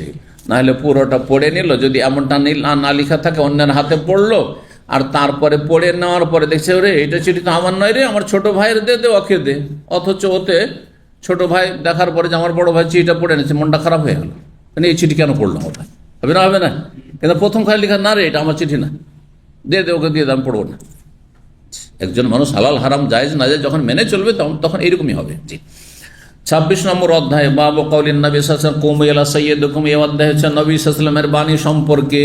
নবী সাল্লাল্লাহু আলাইহি ওয়াসাল্লাম বলেছিলেন সাহাবায়ে কেরামদেরকে, সাদ ইবনে মুআয রাদিয়াল্লাহু তাআলা আনহু যখন কুরাইজা ইহুদিদের বিচার ফায়সালার জন্য এসেছিলেন আহত অবস্থায়, খন্দকের যুদ্ধে তিনি খুব বেশি আহত হয়েছিলেন, আর রক্তক্ষরণ অনেক বেশি হয়েছিল, কিন্তু আল্লাহ রাব্বুল আলামিন তার মাধ্যমে তাকে যেহেতু সালিস মেনেছিল ইহুদিরা, নবী সাল্লাল্লাহু আলাইহি ওয়াসাল্লামের ফয়সালা তারা মানতে চায়নি, না নবীর ফয়সালা নেব না, তবে আমাদের একজন মিত্র মানুষ রয়েছে বা মিত্র গোত্রের লোক রয়েছে, আর না দরদি রয়েছে, সে যদি ফয়সালা করে, যেটা ফয়সালা করে সেটা আমরা মেনে নেব। নবী সাল্লাল্লাহু ঠিক আছে। নবী সাল্লাল্লাহু সাহাবী সাদ ইবনে মুআয রাদিয়াল্লাহু তাআলা, তো তাকে নিয়ে যাওয়া হলো। আল্লাহ রাব্বুল আলামিন তার রক্তক্ষরণ বন্ধ করে দিলেন, যাতে করে তাড়াতাড়ি মারা না যায়। যে আল্লাহ সব কিছু করতে পারে। আর তারপরে যেমনই বিচার ফয়সালা করে দিলেন, তারপরে ফিরে এসে এমন রক্তক্ষরণ শুরু হইল যে মসজিদ নববীতে তাকে রাখা হয়েছিল, যাতে করে সাহাবায়ে কেরামরা বারবার বাড়ি থেকে ভিড়ভাড় না জমান, ওখানে সবাই তার পরিচর্যা করতে পারে, দেখাশোনা করতে পারে। এত রক্ত প্রবাহিত হলো যে তারপরে ইন্তেকাল করলেন। তো তার ক্ষেত্রে বলেছেন নবী সাল্লাল্লাহু আলাইহি ওয়াসাল্লাম, কি বলেছেন, কুমু ইলা সাইয়্যিদিকুম, তোমাদের নেতা সরদারের উদ্দেশ্যে, তার সম্মানার্থে তোমরা দাঁড়িয়ে যাও। হাদিস, তার উদ্দেশ্যে দাঁড়িয়ে যাও, নবী সাল্লাল্লাহু আলাইহি ওয়াসাল্লাম বলেছেন। 6000 এখন বলছি যে কোনো ব্যক্তির সম্মানার্থে দাঁড়ানো যাবে না যাবে না, যদি যায় তো শর্ত সাপেক্ষ যাবে না টোটালি যাবে না, এসব মাসলা। কারণ এই ক্ষেত্রে বাড়াবাড়িও রয়েছে, আবার ছাড়াছাড়ি রয়েছে, প্রান্তিকতা রয়েছে, দুই দিকে বিভ্রান্তি রয়েছে, মাঝখানেও রয়েছে সত্য কথা, হক কথা। ভালো করে শুনে রাখেন। 6262 নম্বর হাদিস বর্ণনা করেছে আবু উমামা সাহাল বিন হানিফ রাদিয়াল্লাহু তাআলা আনহু। আবু উমামা হচ্ছেন সাহাল বিন হানিফের ছেলে। আবু সাঈদ খুদরি থেকে বর্ণনা করে এক সাহাবী আরেক সাহাবী বর্ণনা করেছে, আন্না আহলা কোরাইজা বংশের লোকেরা নাজালু আলা হুকমে সাদ, তারা অবতরণ করেছিল, মানে তারা মেনে নিতে প্রস্তুত হয়েছিল সাদ বিন মুআয রাদিয়াল্লাহু তাআলা আনহুর বিচার ফায়সালা। ফারসালান নবী সাল্লাল্লাহু আলাইহি ওয়াসাল্লাম ইলাইহি, তখন নবী সাল্লাল্লাহু আলাইহি ওয়াসাল্লাম তাকে নিয়ে আসতে পাঠালেন, যাও সাদকে উঠিয়ে নিয়ে আসো। ফাজা, তিনি আসলেন, জি বাহনের পিঠে চড়ে আসলেন। তিনি গাধার পিঠে অথবা খচ্চরের পিঠে, ঘোড়ার পিঠে, যাই হোক চড়েছিলেন। নবী সাল্লাল্লাহু আলাইহি ওয়াসাল্লাম তাকে রিসিভ করার জন্য এবং তাকে নামানোর জন্য বললেন যে কুমু ইলা সাইয়্যিদিকুম, তোমাদের সরদার, তোমাদের নেতার উদ্দেশ্যে তোমরা দাঁড়াও। আও কালা খাইরিকুম, সাইয়্যিদিকুম বলেছেন, এটি হচ্ছে প্রসিদ্ধ। আর কেউ কেউ বর্ণনাকারী বলছে কুমু ইলা খাইর, তোমাদের শ্রেষ্ঠ ব্যক্তি, শ্রেষ্ঠ জনের উদ্দেশ্যে তোমরা দাঁড়িয়ে যাও। তাহলে সমাজের শ্রেষ্ঠ ব্যক্তি যদি হয় আর তার সাথে সালাম দোয়া করার জন্য অথবা তাকে রিসিভ করার জন্য আর তাকে তার বাহন থেকে নামার জন্য যদি দাঁড়ান, তো এটি নাজায়েজ কিছু নয়। যেমন আমাদের সাথে এমনটা হয়, যখন আমরা বিভিন্ন জায়গায় বক্তব্যে যাই, সরকারি প্রোগ্রামগুলিতে দুবাইয়ে গেছি, সৌদির বাইরেও গেছি, অথবা বেসরকারি গেছি, প্রায় জায়গাতে সাধারণত এই হয়। আচ্ছা, 5 স্টার 4 স্টার হোটেলগুলিতে কি হয় দেখেছেন, কেউ খেয়াল করেছেন? যখন গেস্ট গিয়ে যখন হোটেলে পৌঁছিল, কি হয়, যে বলতে পারবে হাত তুলবে। স্টাফ না দাঁড়িয়ে তো আছে, ওরা আগে থেকে গেটে দাঁড়িয়ে আছে, কিন্তু করে কি, আপনি নিজে নামেন, গাড়ির কাছে চলে আসবে, আর আসার পরে কি করবে, আপনার দরজাটা খুলবে, আপনি নামেন। জি, আচ্ছা, আপনি যখন বিদায় হচ্ছেন হোটেল থেকে, আপনি যখন চেক আউট করছেন, তখন আপনাকে দরজায় না গাড়িতে উঠিয়ে দিয়ে কি করে, দরজাটা আস্তে করে তারা বন্ধ করে। দেখেছেন বড় বড় নেতাদের সাথে না? জি হ্যাঁ। তো এখানে দাঁড়াইলো না লোকেরা, এই দাঁড়ানো জায়েজ কিনা, কাউকে রিসিভ করার জন্য, কাউকে উঠিয়ে দেওয়ার জন্য, এইরকম, অথবা সালাম করার জন্য, মুসাফা করার জন্য। এখন একজন বিশিষ্ট একজন শাইখ এখানে আসছেন, আর আপনারা সবাই বসে আছেন, এত করে লোক উঠলে তো হইচই হবে। কিন্তু যদি বিশিষ্ট ব্যক্তি, আমি এখানে বসে আছি, আমি দাঁড়িয়ে গেলাম, দাঁড়িয়ে আমি মুসাফাটা করলাম, এখানে বসে মুসাফা না করতো নাজায়েজ হয়ে যাবে না? মোটেই নাজায়েজ নয়, নাজায়েজ নয়। এর দলিল হচ্ছে এই হাদিসটি, কুমু ইলা সাইয়্যিদিকুম, তোমাদের অথবা খাইরিকুম, তোমাদের শ্রেষ্ঠজন অথবা তোমাদের নেতার উদ্দেশ্যে তোমরা দাঁড়াও।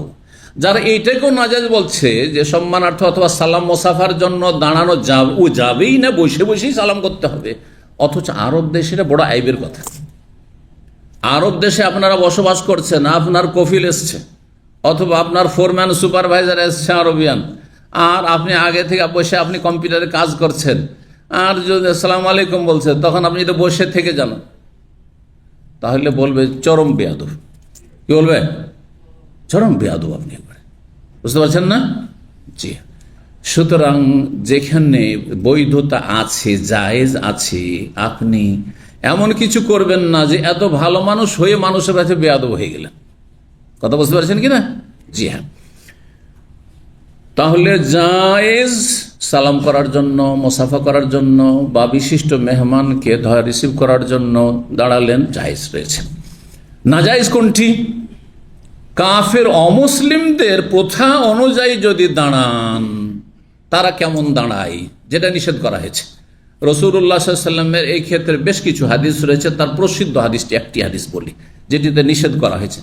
লা তাকুমু কামা ইয়াকুমুল আআজামু, তোমরা ওইভাবে দাঁড়াবে না যেইভাবে ওয়ানারব কাফের অমুসলিমরা দাঁড়ায়। তাহলে অমুসলিমরা যেভাবে দাঁড়ায় ওই রকম দাঁড়াবে না, মুসলিমদের মতো দাঁড়াইতে পারো। এর বোঝা গেছে কি না?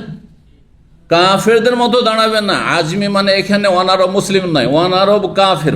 কারণ নবী সাল্লাল্লাহু আলাইহি ওয়াসাল্লাম আমলে সালাফদের যুগে আজমি বলা হয় তো ওয়ানারব কাফেরদেরকে, আর যারা মুসলিম হয়ে যেত সাধারণত তারা আরবি শিখে তারা মাতৃভাষা স্বেচ্ছায় গ্রহণ করে নিত। এই জন্য ইরাকের ভাষা নবী সাল্লাল্লাহু আলাইহি ওয়াসাল্লাম আমলে ফার্সি ছিল। পরে যুগের আবর্তন বিবর্তনে যারা ইসলাম গ্রহণ করেছে ইরাকের, তখন তারা কি হয়েছে, ভাষা পরিবর্তন করে ইরাকের মাতৃভাষা আরবি হয়ে গেছে। দেখেন, বুঝতে পারছেন? জি হ্যাঁ, এটা যদি সারা বিশ্বের মুসলিম দেশগুলিতে হয়তো কতই না ভালো হইতো। কারণ অধিকাংশ মুসলিমদের ইমানের দুর্বলতার কারণে তাদেরকে ইমান ঐক্য নিয়ে আসতে পারে, তাদের মাঝে ইমান তাদের মধ্যে একতা নিয়ে আসতে পারেনি। ইমানি বন্ধন তাদের দুর্বল হয়ে পড়েছে। তার চাইতে শক্তিশালী ভাষাগত বন্ধন হয়ে গেছে, তার চাইতে শক্তিশালী জাতীয়তাবাদ হয়ে গেছে। আমার ভাষাগুলো বুঝছেন না?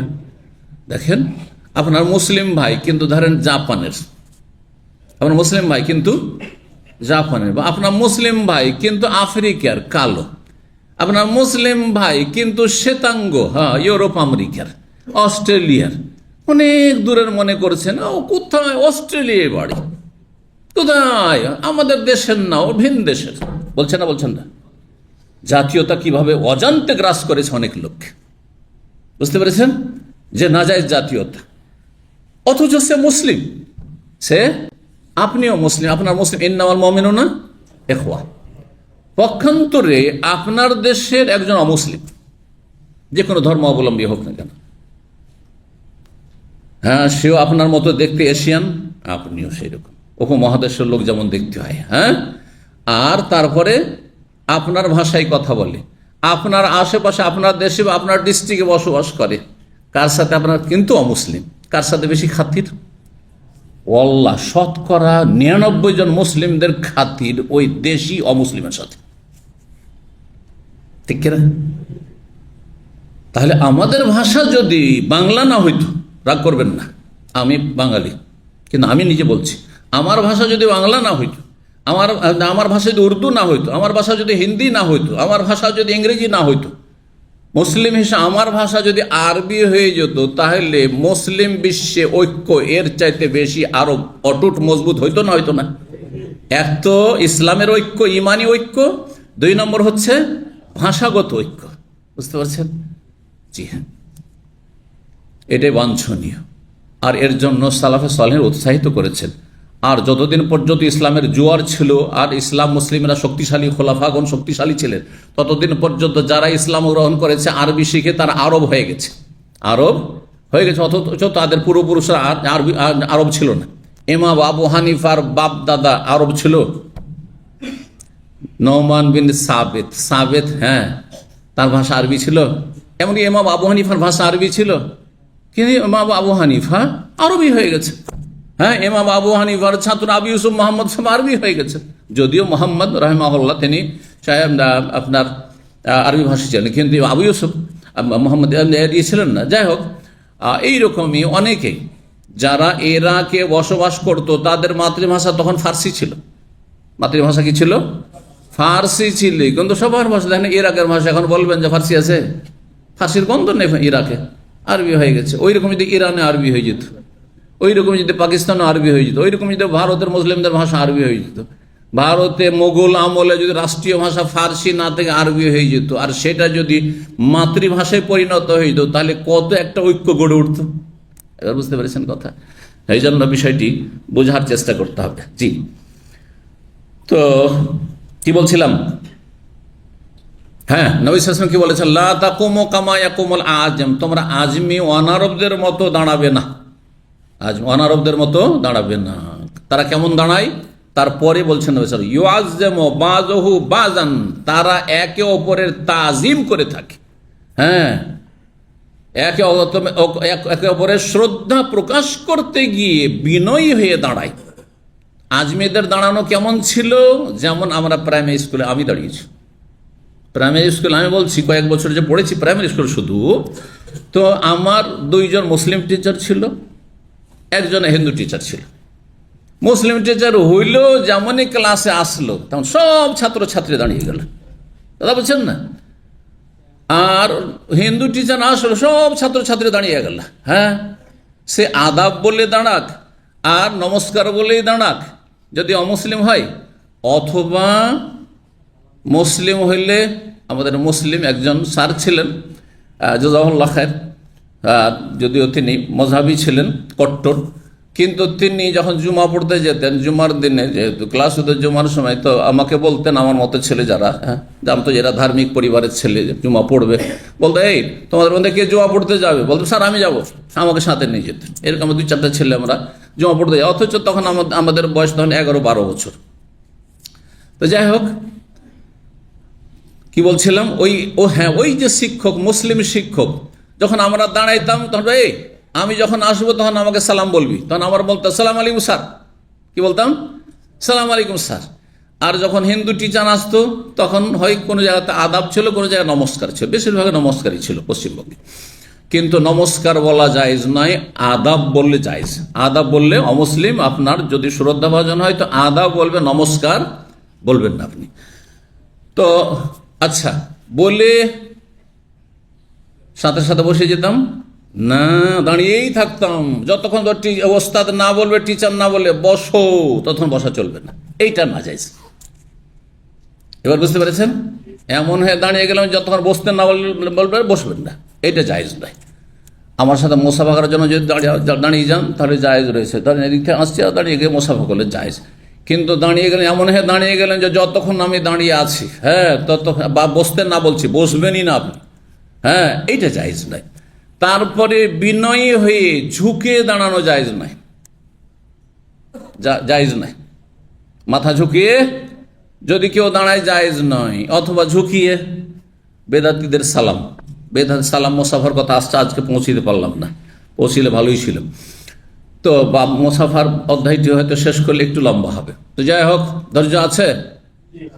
মুসাফাটা শেষ করে দেব, কারণ যদি সোমবারে বুখারীর দার্স দিই তো আপনারা কিন্তু শুনতে পাবেন না। তো আমি সংক্ষেপ করছি তাহলে। এরপরে মুসাফা, সালাম মুসাফা।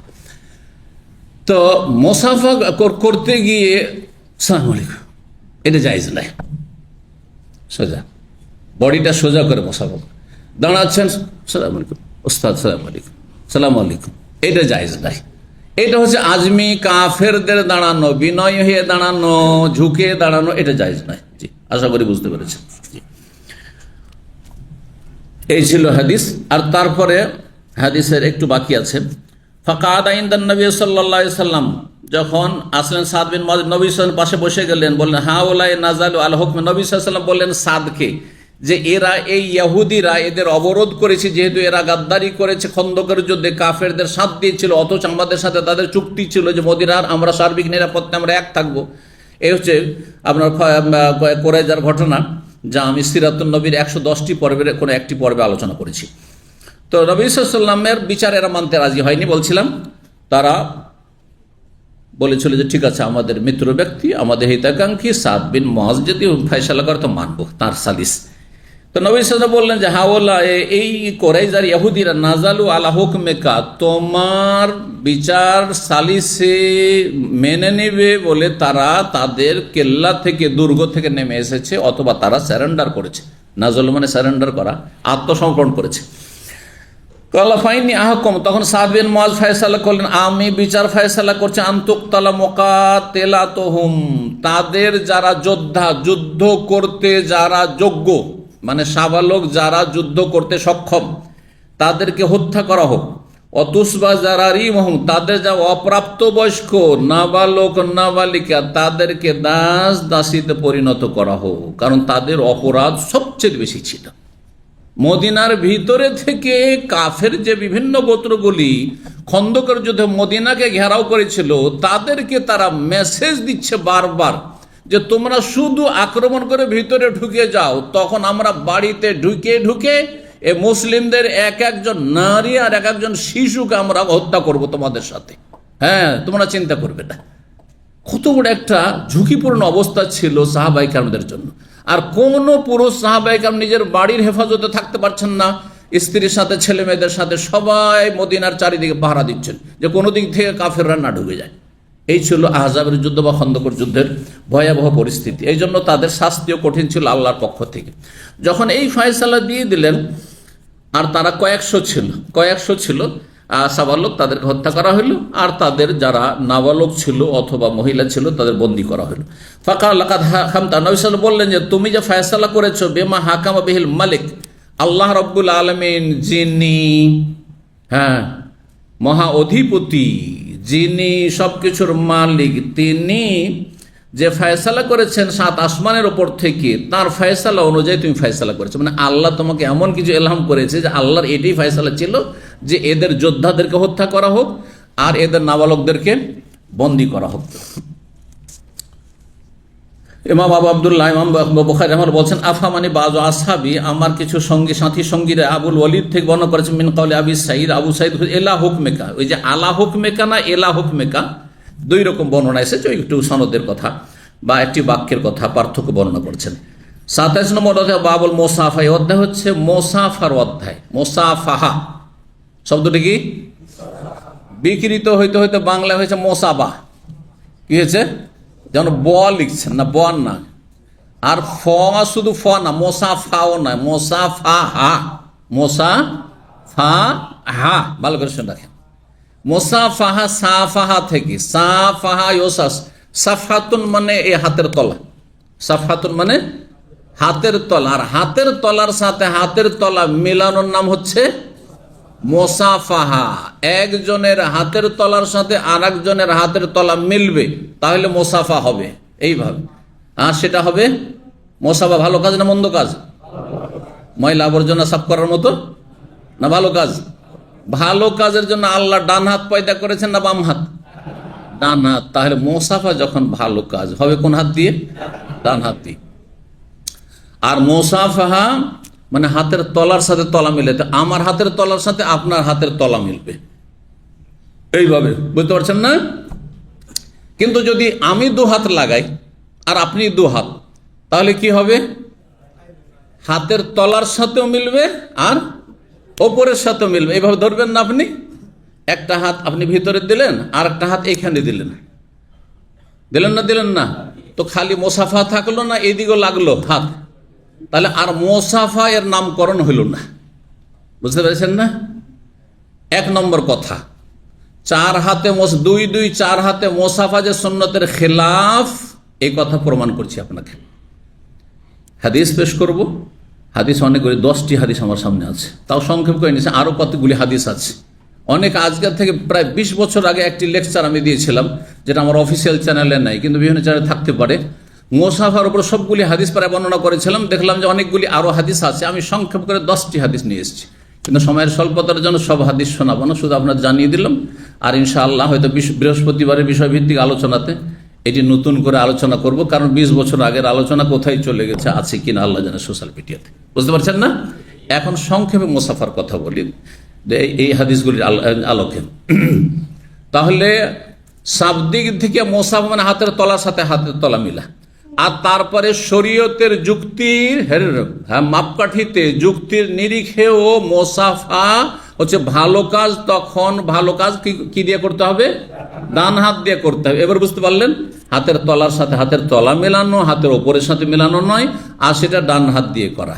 এখন দলিল পরে বলছি। এই ছিল মোসাফাহা। দলিল দেখেন, ওয়াকাল ইবনে মাসউদ, আব্দুল্লাহ বিন মাসউদ রাদিয়াল্লাহু তাআলা বলে, আল্লাহ মানি নবী সাল্লাল্লাহু আলাইহি ওয়াসাল্লাম তাশাহুদা, নবী সাল্লাল্লাহু আলাইহি ওয়াসাল্লাম আমাকে আত্তাহিয়াত শিখিয়েছেন। ওয়া কাফফি বাইনা কাফাইহি, তখন আমার এক হাতের তলা বাইনা কাফাই, নবী সাল্লাল্লাহু আলাইহি ওয়াসাল্লামের 2 হাতের তলার মাঝখানে ছিল। এইটুকু যেমন পাওয়া, তেমনি যারা 4 হাতে মোসাফাকারী, তারা বলছে দেখো দেখো দেখো 4 হাতের মোসাফা, 2 4 হাতে মোসাফা করতে হবে। এর হাদিস বুখারীতে আছে। এখানে 2 হাতের কথা আছে না 3 হাতের কথা আছে? ভালো করে দেখেন একটু। ওয়াকাফি, আমার হাতের তলা কোথায় ছিল? নবী সাল্লাল্লাহু আলাইহি ওয়াসাল্লামের 2 হাতের তলার মাঝখানে ছিল। যদি 4 হাত হইতো তাহলে কি হইতো? বলছে আমার হাতের তলা নবী সাল্লাল্লাহু আলাইহি ওয়াসাল্লামের 2 হাতের মাঝখানে ছিল, আর নবী সাল্লাল্লাহু আলাইহি ওয়াসাল্লামের হাতটাও ছিল আমার 2 হাতের মাঝখানে। বলতেন না? তাহলে আপনি দাবি করছেন 2 4 হাত দিয়ে মোসাফা করতে হবে, আর এখানে তো 3 এলো রে বাবা, তাহলে আপনার তো দলিল সম্পূর্ণ হইল না। এবার বুঝতে পেরেছেন? তাহলে এটি আসলে মোসাফার ঘটনা নয়, এটি মোসাফার ঘটনা, এটি হচ্ছে তালিম, শিক্ষা দেওয়ার ঘটনা। যেমন কাউকে একটু সজাগ করার জন্য, সচেতন করার জন্য, যাতে গুরুত্ব দিয়ে আমার কথাটি মনোযোগী হয়ে শোনে, তাকে আমি ধরলাম। তো এক হাতে না ধরে ওর হাতখান এভাবে ধরলাম আর বললাম যে এই শোনো, না দিলাম যে শোনো। এইটি ছিল, এটি তালিম ছিল, এটি মোসাফা ছিল না। আর তারপরে আসছে মোসাফার হাদিস, আপনাদেরকে শোনাচ্ছি যে মোসাফা কি দিয়ে করতে হবে। ওয়াকালা কাব বিন মালিক রাদিয়াল্লাহু তাআলা বলেন, দাখালতুল মসজিদ, আমি মসজিদে প্রবেশ করলাম যখন তার তওবা কবুল হয়। ফাইদা বি রাসূলিল্লাহ সাল্লাল্লাহু আলাইহি ওয়াসাল্লাম, যখন গিয়ে দেখলাম যে রাসূলুল্লাহ সাল্লাল্লাহু আলাইহি ওয়াসাল্লাম সেখানে রয়েছেন। ফাকামা ইলাইহি তালহা বিন উবাইদুল্লাহ, আমার কাছে দৌড় দিয়ে আসলেন ছুটে তালহা বিন উবাইদুল্লাহ রাদিয়াল্লাহু তাআলা আনহু, ইউহারউলু, দৌড়ে আসলেন। হাত্তা সাফাহানি, আমার সাথে মোসাফাহা করলেন, হাতের তলার সাথে হাতে তলা মিলালেন। ও হান্না আনি, এবং আমাকে মোবারকবাদ পেশ করলেন যে সুসংবাদ তোমার জন্য, তোমার তওবা মঞ্জুর হয়েছে আল্লাহর কাছে 50 দিন বয়কটের পরে। লম্বা হাদিস ছিল, তাতে ইঙ্গিত করলাম। 6263 নম্বর হাদিস। এখন মোসাফার হাদিস শোনেন। আনাস রাদিয়াল্লাহু তাআলা আনহুকে কাতাদা বলছেন, কুলতুনি আনাস, আমি আনাসকে বললাম আমার ওস্তাদকে, আকানাতিল মুসাফাত ফি আসহাবে রাসূলিল্লাহ সাল্লাল্লাহু আলাইহি ওয়াসাল্লাম, রাসূলুল্লাহ সাল্লাল্লাহু আলাইহি ওয়াসাল্লাম সাহাবায়ে কেরামদের মাঝে কি মুসাফার প্রচলন ছিল, সুন্নত ছিল এটি? কালা নাম, হ্যাঁ মুসাফা ছিল, যাতে করে কেউ না বলে যে না মুসাফা নেই, হ্যান্ডশেক করা, হাতে হাত লাগানো নেই। বলছেন হ্যাঁ ছিল। তারপরের হাদিস স্পষ্ট, তাতে এক হাতে মুসাফার কথা রয়েছে। 6264 নম্বর হাদিস। হাদিস বর্ণনা করছেন আবু আকিল জোহরা বিন মাবাদ, সামিয়া জাদ্দাহু, তার দাদা থেকে তিনি শুনেছেন, তার দাদা হচ্ছেন আব্দুল্লাহ বিন হিশাম। কাল আব্দুল্লাহ বিন হিশাম তার দাদা সাহাবী বলছেন, কুন্না মান নবী, আমরা নবী সাল্লাল্লাহু আলাইহি ওয়াসাল্লামের সাথে ছিলাম। ওয়া হুয়া আখিযুন বিয়াদি উমর ইবনে আল খাত্তাব, তিনি সেই সময় নবী সাল্লাল্লাহু আলাইহি ওয়াসাল্লাম উমর রাদিয়াল্লাহু তাআলা আনহুর হাত ধরেছিলেন। বেয়াদে, এক বচন না দ্বিবচন? এক বচন। ইয়াদ, এক হাত, এক হাত ধরে, এইভাবে এক হাত ধরে মোসাফা করেছেন। যদি চার হাতে, দুই চার হাতে মোসাফা হয় তাহলে দুই হাত ধরে আছেন, ঠিক কিনা? কিন্তু এখানে হচ্ছে বেয়াদে উমর বিন খাত্তাব রাদিয়াল্লাহু তাআলা আনহুর এক হাত ধরেছিলেন। এইটি ছিল মোসাফা। ইমাম বুখারী রাহিমাহুল্লাহ এই হাদিস নিয়ে এসে বলতে চাইছেন যে মোসাফা এক হাতে, মোসাফা এক হাতে রয়েছে। কিন্তু মোসাফা ছাড়াও হাতে হাত দেওয়া প্রয়োজনে, যেমন শিক্ষা দেওয়ার জন্য, কাউকে সচেতন করার জন্য দুই হাত দিয়ে কারো হাত ধরা, এটি জায়েজ রয়েছে, এটা প্রমাণ করার জন্য তারপরের অধ্যায়টি 28 নম্বর অধ্যায় নিয়ে এসেছেন। বলছেন ওয়াসাফা হাম্মাদ ইবনে যায়েদ ইবনে আল মুবারক বিয়াদাইহি, এখানে হাম্মাদ বিন যায়েদ তিনি আব্দুল্লাহ বিন মুবারকের সাথে মোসাফা করেছেন বিয়াদাইহি, দুই হাতে, দুই হাতে। তাহলে দুই হাতে মোসাফা হাম্মাদ বিন যায়েদ করেছেন। এখন হাম্মাদ বিন যায়েদ হচ্ছে তাবেই। তাবেইর যদি আমল হাদিসের খেলাফ হয় তাহলে তাবেইর আমল নেওয়া যাবে না হাদিস নিতে হবে? হাদিস নিতে হবে। সুতরাং ইমাম বুখারী রাহিমাহুল্লাহ এটা নিয়ে এসে যেন রদ করতে চেয়েছেন যে আমি আগের হাদিসটি শোনাইলাম বা এখানে লিখলাম যে উমর ইবনে খাত্তাব রাদিয়াল্লাহু এক হাত ধরে মোসাফা করেছেন নবী সাল্লাল্লাহু আলাইহি ওয়াসাল্লাম, সুতরাং হাম্মাদ বিন যায়েদ দুই হাতে যে মোসাফা করেছেন এটি তার ব্যক্তি আমল, সেটি শরীয়তের বিধান নয়, শরীয়তের বিধান নয়। তবে কোনো কিছু শিক্ষা দেওয়ার জন্য দুই হাত লাগানো যাবে, দুই হাত ধরা যাবে, এটির বৈধতার জন্য আত্তাহিয়াতের হাদিস নিয়ে এসেছেন, সেটি দিয়ে আজকের আলোচনা শেষ করছি। 6265 নম্বর হাদিস। হাদিস বর্ণনা করেছেন ইবনে মাসউদ রাদিয়াল্লাহু তাআলা আনহু, তিনি বলেন আল্লাহ মানে রাসূলুল্লাহ সাল্লাল্লাহু আলাইহি ওয়াসাল্লাম, রাসূলুল্লাহ আমাকে শিক্ষা দিলেন কি? তাশাহুদ, আত-তাশাহুদা ওয়া কাফি বাইনা কাফাই, তখন আমার হাতের তলা তার দুই হাতের মাঝখানে ছিল, হাতের তলা মানে এক হাত, তাহলে তিন হাতের কথা এখানে রয়েছে, এইভাবে ধরেছিলেন। তার নবী সাল্লাল্লাহু আলাইহি ওয়াসাল্লাম দুই হাতে ধরেছিলেন আর ইবনে মাসউদের এক হাত ছিল। এটি মোসাফা ছিল না, তালিম, যে আল্লাহ মানে তালিম ছিল। কি শিখে? কামা ইউআল্লিমুনি সূরাতা মিনাল কোরআন, যেমন কোরআনের সূরা শিখাতেন সেইভাবে আমাকে তাশাহুদ শিখিয়েছেন। আত্তাহিয়াতু লিল্লাহি ওয়াস সালাওয়াতু ওয়াত তাইয়্যিবাতু আসসালামু আলাইকা আইয়ুহান নবী ওয়া রাহমাতুল্লাহি ওয়া বারাকাতুহু, আসসালামু আলাইনা ওয়া আলা ইবাদিল্লাহিস সালিহিন, আশহাদু আল্লা ইলাহা ইল্লাল্লাহ ওয়া আশহাদু আন্না মুহাম্মাদান আবদুহু ওয়া রাসূলুহু ওয়া হুয়া বাইনা যাহরানিনা, আর তিনি আমাদের মাঝে রয়েছেন। ফালাম্মা কুবিযা, যখন নবী সাল্লাল্লাহু আলাইহি ওয়াসাল্লাম ইন্তেকাল হয়ে গেল তখন আসসালামু আলাইকা বলতাম না। এটি কার আমল? ইবনে মাসউদ। এটি আর একটি মাসলা যে নবী সাল্লাল্লাহু আলাইহি ওয়াসাল্লাম যতদিন বেঁচে ছিলেন ততদিন সাহাবায়ে কেরামগণ যেহেতু দেখছেন যে নবী সাল্লাল্লাহু আলাইহি ওয়াসাল্লাম আমাদের সামনে মসজিদে আছেন, নামাজ পড়াচ্ছেন, তখন কি বলতেন? হ্যাঁ, আসসালামু আলাইকা আইয়ুহান নবী ওয়া রাহমাতুল্লাহ, হে নবী আপনার প্রতি সালাম হোক, যেহেতু কাছে আছেন। কিন্তু নবী ইন্তেকালের পরে যে দুনিয়া থেকে চলে গেছেন তখন বাক্য পরিবর্তন করে তালা বলতেন আসসালামু আলান নবী ওয়া রাহমাতুল্লাহি ওয়া বারাকাতুহু, বলতে আসসালামু আলাইকা বলতেন না। এই মাসলাও দ্বিমত রয়েছে। অধিকাংশ আহলে হাদিস ওলামারা আমাদেরকে শিখেছেন ছোট থেকে আসসালামু আলান নবী বলতেন। এই আমল কয়েকজন সাহাবায়ে কেরাম করতেন। নবী ইন্তেকালের পরে ইবনে মাসউদ করতেন, মা আয়েশা রাদিয়াল্লাহু তাআলা আনহা করতেন, আরও বেশ কিছু সাহাবায়ে কেরামদের কথা রয়েছে, তারা এই বাক্য পরিবর্তন করেছিলেন এই ইজতিহাদের চিন্তায় যে নবী তো এখন আমাদের মাঝে নেই, তো কেন আলাইকে আপনার ওপরে সালামও কেমন করে বলবো? আরে ভাই, কেউ সামনে আমাদের থাকলে না বলবো যে আপনাকে সালাম রইল, ঠিক না? কিন্তু যদি দূরে থাকে ওনাকে আমার সালাম রইব, আপনি আমার সালামটা ওনাকে পৌঁছিয়ে দিন, বলবেন না? ওনাকে বলছেন না, আপনাকে তো বলছেন না। সেই জন্য আলান নবী করে দিয়েছিলেন। কিন্তু অধিকাংশ সাহাবায়ে কেরাম তা পরিবর্তন করেননি, এমন কোনো প্রমাণ পাওয়া যায় না পরিবর্তন করেছেন। এই জন্য সালাফি ওলামাদের মধ্যে দ্বিমত হয়েছে। একদল বলছেন যে নবী সাল্লাল্লাহু আলাইহি ওয়াসাল্লাম যেটা শিখিয়েছেন ওইটার উপরে আমল করতে হবে, কারণ যদি এটা পরিবর্তন করতে হইতো তো নবী সাল্লাল্লাহু আলাইহি ওয়াসাল্লাম বলে যেতেন যে আমার ইন্তেকালের পরে তোমরা আসসালামু আলান নবী করে দিও, আলাইকা আইয়ুহান বলিও না, বলেননি তো, বুঝছেন না? সেই জন্য যদি আলান নবী পড়ে তবুও জায়েজ, হ্যাঁ, সাহাবায়ে কেরাম ইজতিহাদ মোতাবেক। আর কেউ যদি আসসালামু আলাইকা আইয়ুহান নবী পড়ে তবুও জায়েজ। আল্লামা আলবানী রাহিমাহুল্লাহ এটিকে প্রাধান্য দিয়েছেন, আলাইকা আইয়ুহান নবী। এমন কেউ আছে এখানে যারা এইভাবে আমল করে আসসালামু আলান নবী ওয়া রাহমাতুল্লাহি ওয়া বারাকাতুহু? নেই না? আহলে হাদিসদের মধ্যে আমল আছে, এখনো আছে। ভারত, বাংলাদেশ, পাকিস্তান অনেক আহলে হাদিস এইভাবে আমল করে, যেমন ইবনে মাসউদের এই হাদিসে রয়েছে।